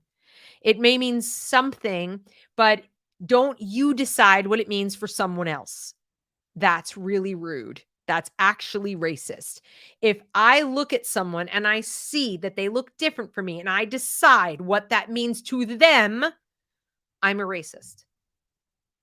I am a racist. I am no less a racist than if I decide it means everything to me that they are that color. It's really the same thing. That is why it's racist to say, oh, so you're black. Wow, that's so cool.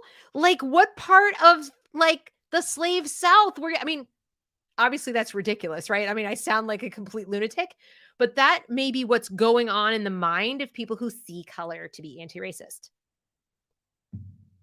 They're deciding what it means for the person. It means something. It means they're oppressed. It means that they suffer. It means the police may stop them more. It means. You have no idea what it means. Just like they don't know what it means to you to be white. It doesn't, and hopefully it doesn't mean jack shit. Okay?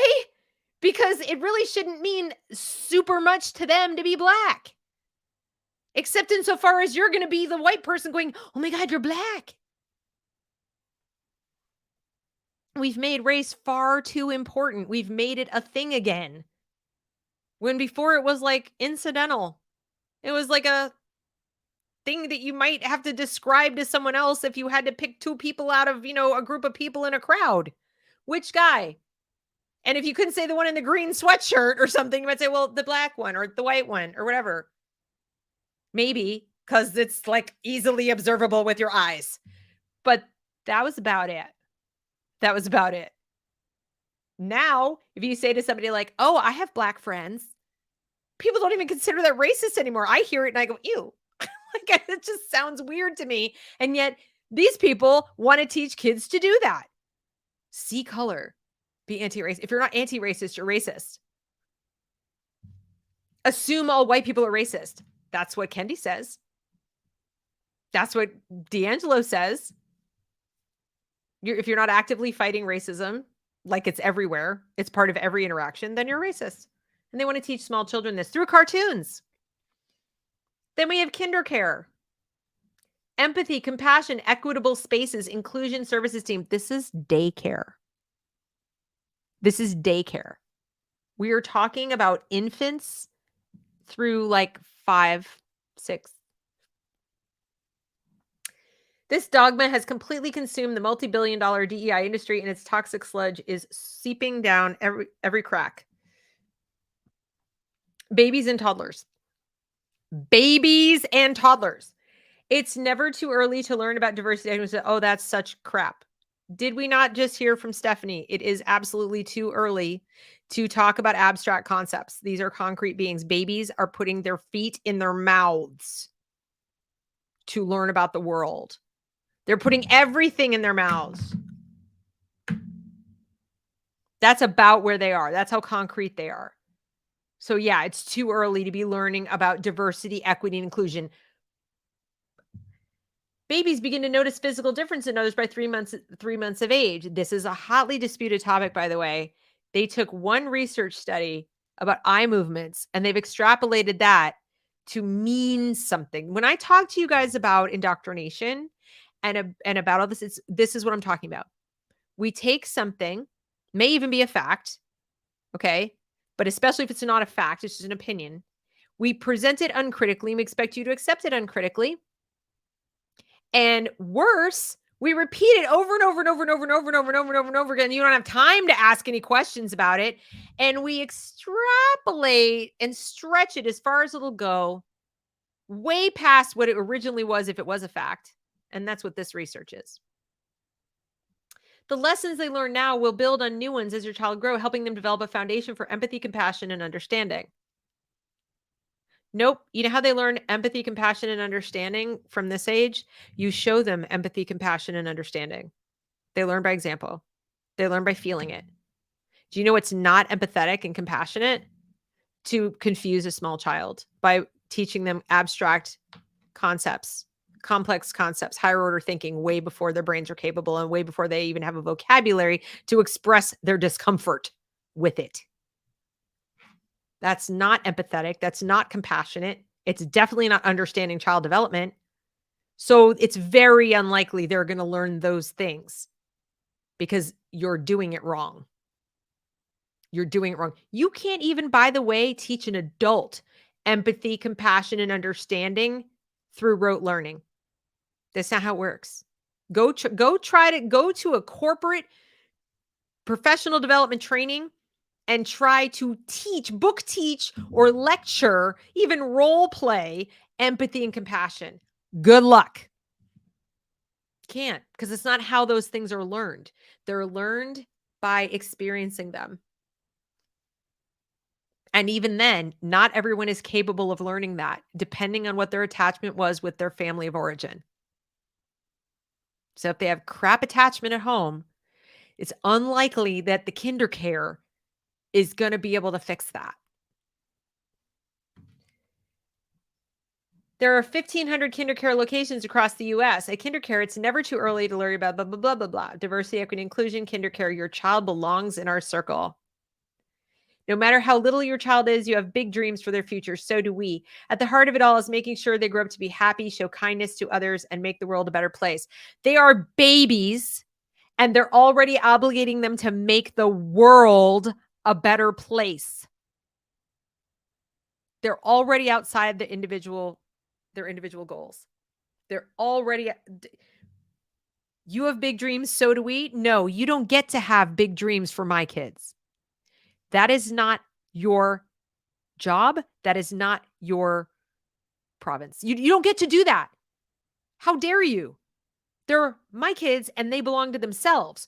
You kinder care are employed to take care of them while I go to work. You having big dreams for them is more than a little bit creepy.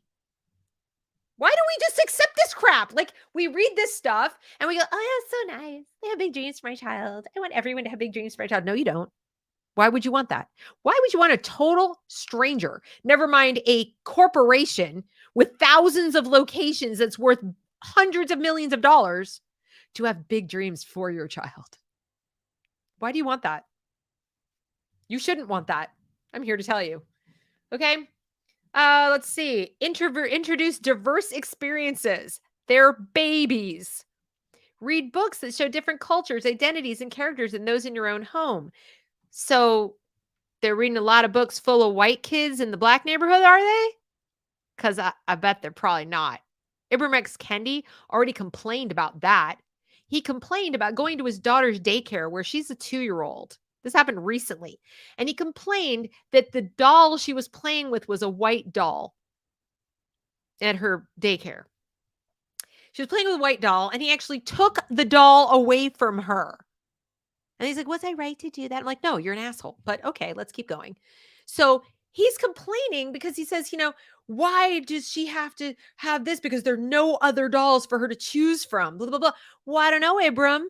Maybe they wanted her to have a diverse experience. Did you ever think of that, Abram? Oh, that's right. Diverse equals not white. I keep forgetting. So I'm pretty sure that's not what they mean. But, your mileage may vary. Go into the kinder care in the neighborhood where it's predominantly Black babies in the kinder care and check if all the little books have little white kids in them.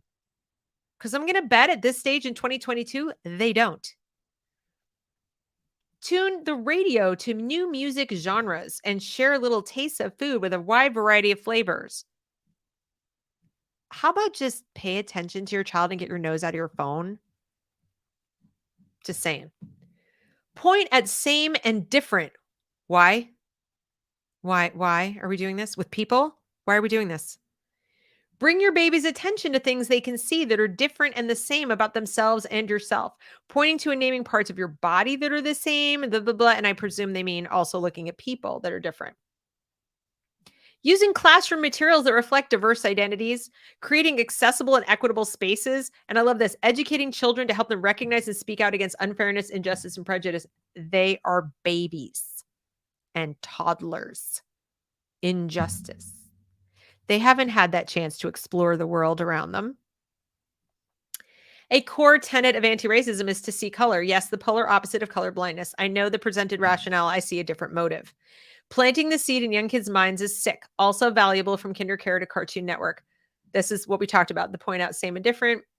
When you see color in history, etc. And then we have seeping down in every crack. Here's the Boy Scouts. Learning for Justice, White Anti-Racism, Living the Legacy. These are recommended lessons for Boy Scouts. This goes on and on. And he says, American Medical Association. It's everywhere. If you read his thread, it's like top down. American Medical Association, American Academy of Pediatrics, American Psychological Association, the ALA, the School Library Journal. I mean, on and on and on. The NEA, the AFT. It's everywhere. It's everywhere. Health equity, gender equity, menstrual equity, foreign service. Making engagement a requirement will help move support for diversity and equity beyond words. It's just if you thought that our society was organized around, we want the best people doing jobs. We're just going to always consistently look for the best people, the most qualified people, irrespective of what they look like, content of character, qualifications. Oh, no. Diversity, equity, inclusion. And now, if you go and read the stuff that like Lisa Logan has on her Education Manifesto Substack, or you just look at what's been going on in SEL, transformative SEL and ESG, you'll know that EQ and the ESG's demand for like soft skills, interpersonal skills, a sense of collective identity is where it's at. Well, what if the person who's got the best soft skills is not the best programmer, not the best engineer, not the best doctor? How many brain surgeons do you know who have really lovely bedside manner? Or any surgeon for that matter? How consistent is it to be the very best computer programmer and also be like a super sweet, empathetic person who's like really in touch with their feelings and yours? And like you guys can go to lunch and you can just sit and have long conversation about your feelings. Is that consistent? Those traits consistent? I don't mean to stereotype. I'm just saying, if you had to choose between the person doing the computer programming for the, I don't know, nuclear power plant, who's the very best computer programmer, even if their personality is a little like rough around the edges and a little bit quiet, a little shy, a little like not so astute at eye contact, or the person who got a high score on the EQ test. Because that's where they're leaning. They're leaning towards the soft skills. You know why? Because they expect that AI is going to do all the jobs. AI is going to do all those jobs that the people with the personalities used to do. And then the other jobs are going to be for the people who do this very well. And they have great EQ. Because robots are going to do all the stuff that you don't need to have a personality for, right? That's what they think. That's what the elite think. That's what the people who've never actually had to, like, work or produce anything or do anything think. What do you think, mom and dad? What do you want for your child?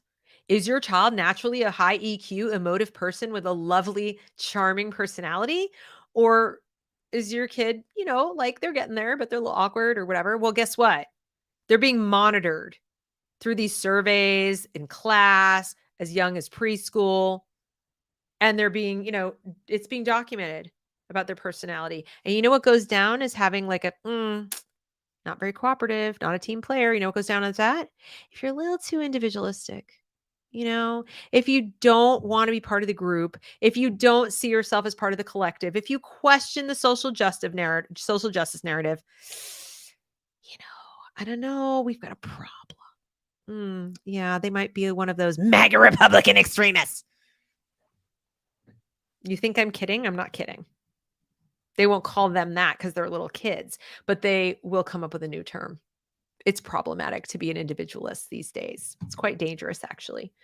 So anyway, Sandia National Labs, white male re-education camp. Chris Rufo's covering that. Upper brass of every branch of the military. It just goes on and on and on. It goes on and on. And the last thing I was going to bring you guys today, let's see, where is it? I saved the latest, this one. Courage is a habit. Because in case you were thinking I'm a true Looney Tune, crazy conspiracy theorist nut job, which I know some of you probably think I am, and that's fine. They published their latest explainer. It says the majority of parents are under the false impression that school counselors are just trying to help students. Today, we released material from their own 2022 conference showing exactly who they are. This is called Behind Closed Doors. And when you go in here, you will see it. So we go to behind. This is what you guys need to subscribe to. And we go to Behind Closed Doors. Where is it? Wait a minute. It was supposed to be right here. What is this? It was supposed to be right there. Oh, wait, here we go. All right. This is from them, Behind Closed Doors. This is from their own conference. American School Counselor Association. All right. So they provide national mission, strategies, and objectives for school counselors in K-12. School counselors do not indoctrinate or willfully transition students. We want nothing more in this world than to help students and support students. So when you go looking, or you go, for what they said, they'll say this in response to the accusation that they are indoctrinating or whatever. And then Courage is a Habit says, let's see if that's really true. Because of course they're going to say that. Well, they're not going to go, yes, absolutely. We're indoctrinating the students and we're willfully transitioning students. Did you really think they were going to answer yes to that question? Okay.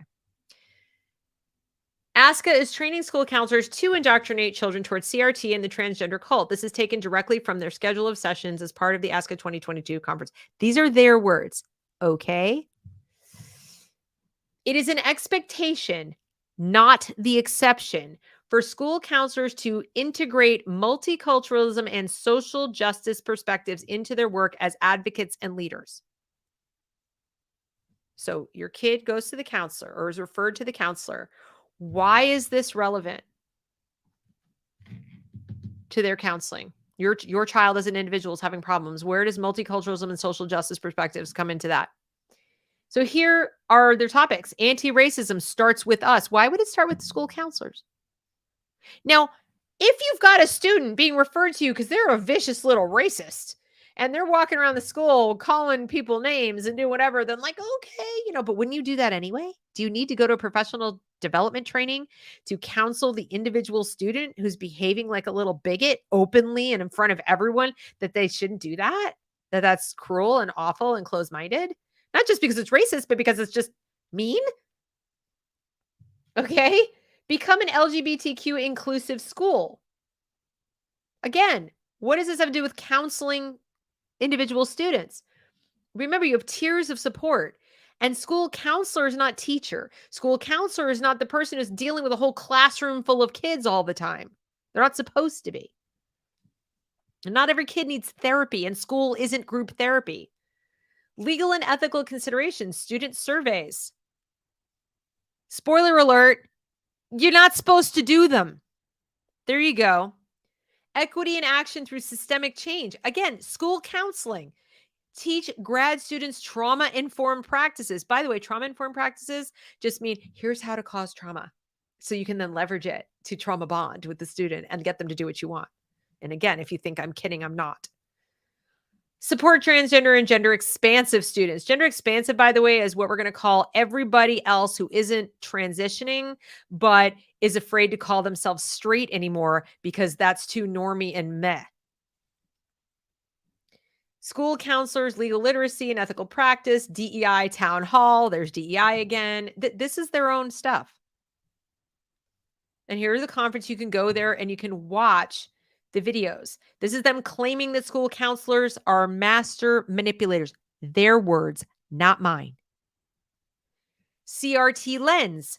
Ask instructing school counselors that they should work through critical race theory lens. We're not teaching critical race theory. I don't know what you guys are talking about. You're just totally like imagining it, and you're paranoid and you're conspiracy theorists and you're all a bunch of right-wing MAGA Republicans. But definitely I want you to do your counseling through a critical race theory lens, but we're not doing critical race theory. No. Okay. Contraceptives. Ask a supporting a school counselor to hide birth control treatment from a child's mother. Ask a claiming that parental rights erase children. This is where they're going. They actually want to erase children, meaning the classification children. They would very dearly like to remove consent laws. They would very much like to get the MAP designation put into LGBTQIA+. They would like to add MAP to the end, or just P. They can destigmatize it by, the soft way of through using MAP. Then they'll get in with just the P, because why not? There's just another kind of attraction. Why should we stigmatize these people? But yeah, the parental rights erase children. Really let that sink in. Parental rights erase children. This is what the transgender Marxists were talking about. Parents are oppressors of children.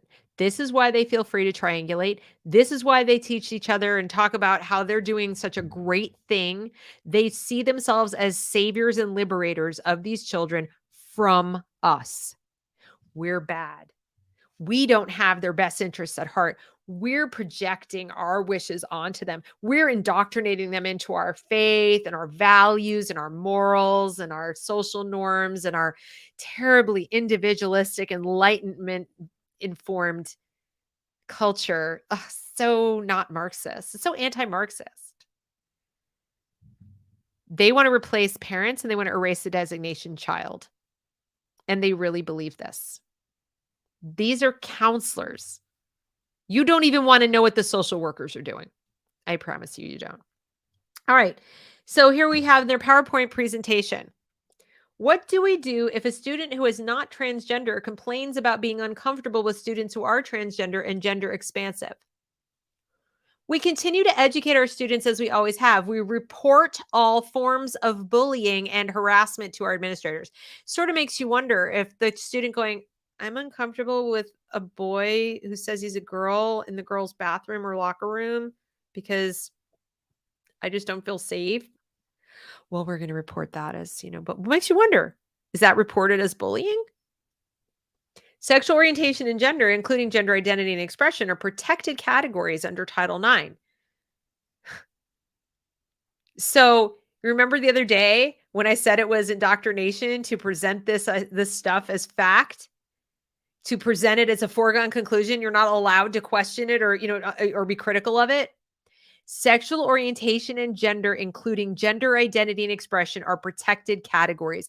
The federal government has already decided that gender theory is real. It's not contested at all. They've just completely erased reality. They've completely erased even any semblance of academic freedom or freedom to question these ideas and made it federal law. It's a protected category. So of course the teachers are indoctrinating. By definition, it's federal law that they do. Just like we don't allow students to discriminate against other students because of their race, religion, disability, etc. Oh, right, because your gender identity and expression are exactly as immutable as your race. It says identity and expression, not your sex. Remember it used to say sex? It used to say sex. It used to say you couldn't discriminate on the basis of sex. You know why? Because it's an immutable characteristic. You didn't choose it and you can't undo it, was the point. Now they're saying that something you can change, like your underwear, namely your gender identity. Today I'm a girl, tomorrow I'm a boy, the next day I'm non-binary, and the day after that. And if you think I'm exaggerating, no, I'm not. That happens too. It's now protected. You want to be part of a protected class? Just go in tomorrow to work and change your gender identity. Because you apparently you don't really have one if you're just cis. So the girl, the female who says, I'm feeling discriminated against because I can't make the swim team because there's a male, a biological male who says they're female and wants to swim in the girls' swim team, puts on a one piece, nothing else, just says I'm a girl, I want to compete on the girls' team. Okay, can't question it because that would be bigoted. And now because that person with the wingspan of an albatross and the height of a basketball player, two things that give you a distinct advantage in swimming, made the team and I didn't. I'm now kicked off because my time wasn't fast enough and they were the last person put on the team this year. Or I would have been, the slowest person out of, 7 or 8 people, whatever, except for now that person is there. I got bumped off. And there are plenty of people going, too bad, so sad. Be faster next time. So she's not protected, but she is. That's what we're dealing with. Learning objectives. After attending this session, you should be able to define transgender, gender expansive, and other important terms related to sexuality and gender identity. What if I disagree? What if the definitions that ASCA gives me for gender expansive, I think are bogus and bullshit and made up garbage? Am I allowed to do that? Am I allowed to say, I disagree, but I'm a school counselor? Or am I not going to ever be hired? Or am I going to be fired? And here they are. Gender expression. External appearance of one's gender identity, usually expressed through behavior, clothing, body characteristics, or voice, and which may or may not conform to socially defined behaviors and characteristics typically associated with being either masculine or feminine.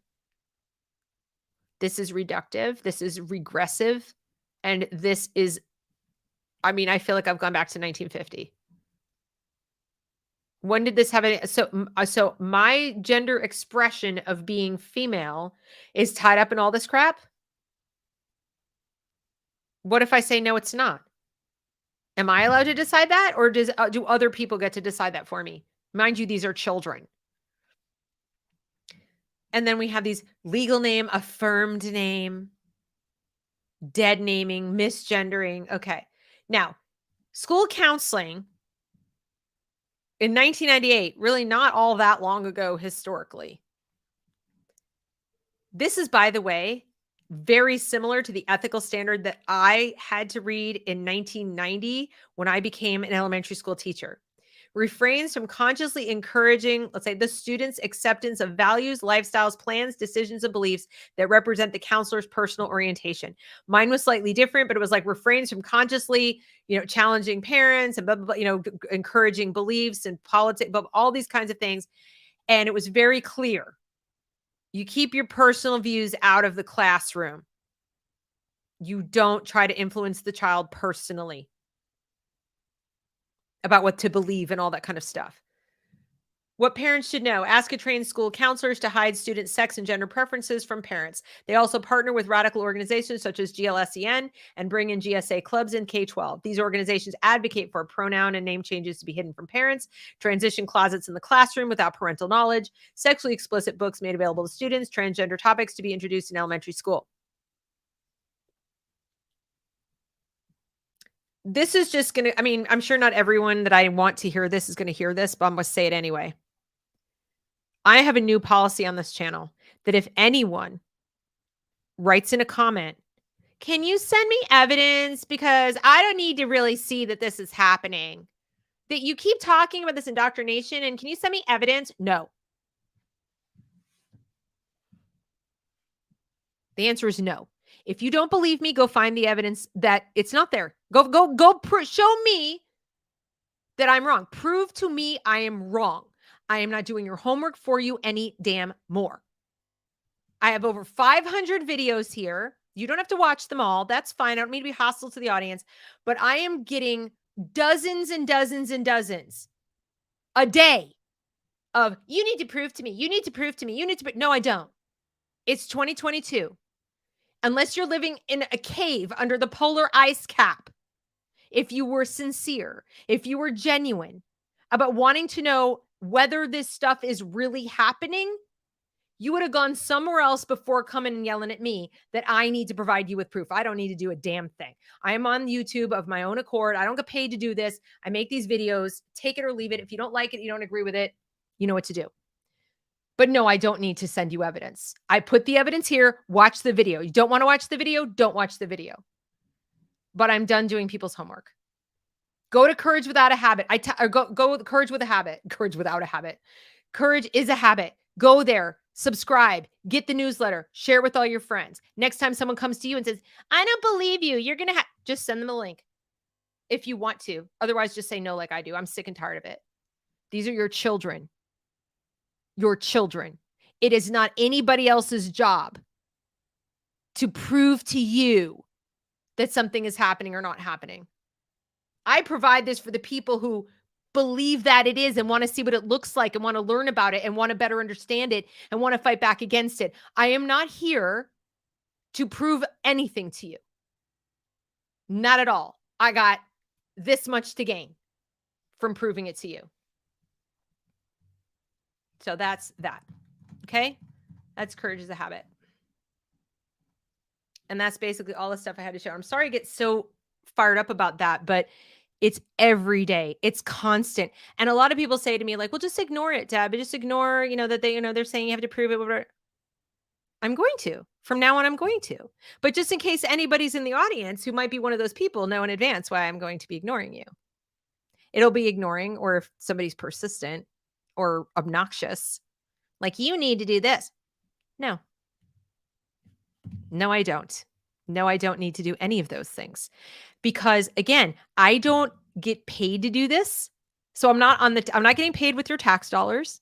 I am not getting paid a salary by anybody to do this that I owe any kind of accountability to.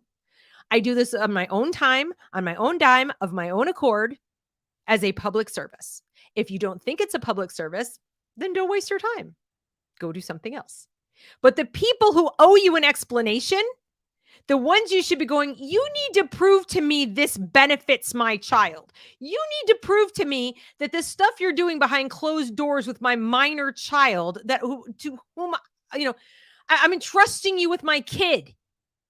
You need to prove that this is beneficial. You need to prove to me that my gut and that everything I've learned in my life growing up and everything that tells me this is bad, you need to tell me why I'm wrong.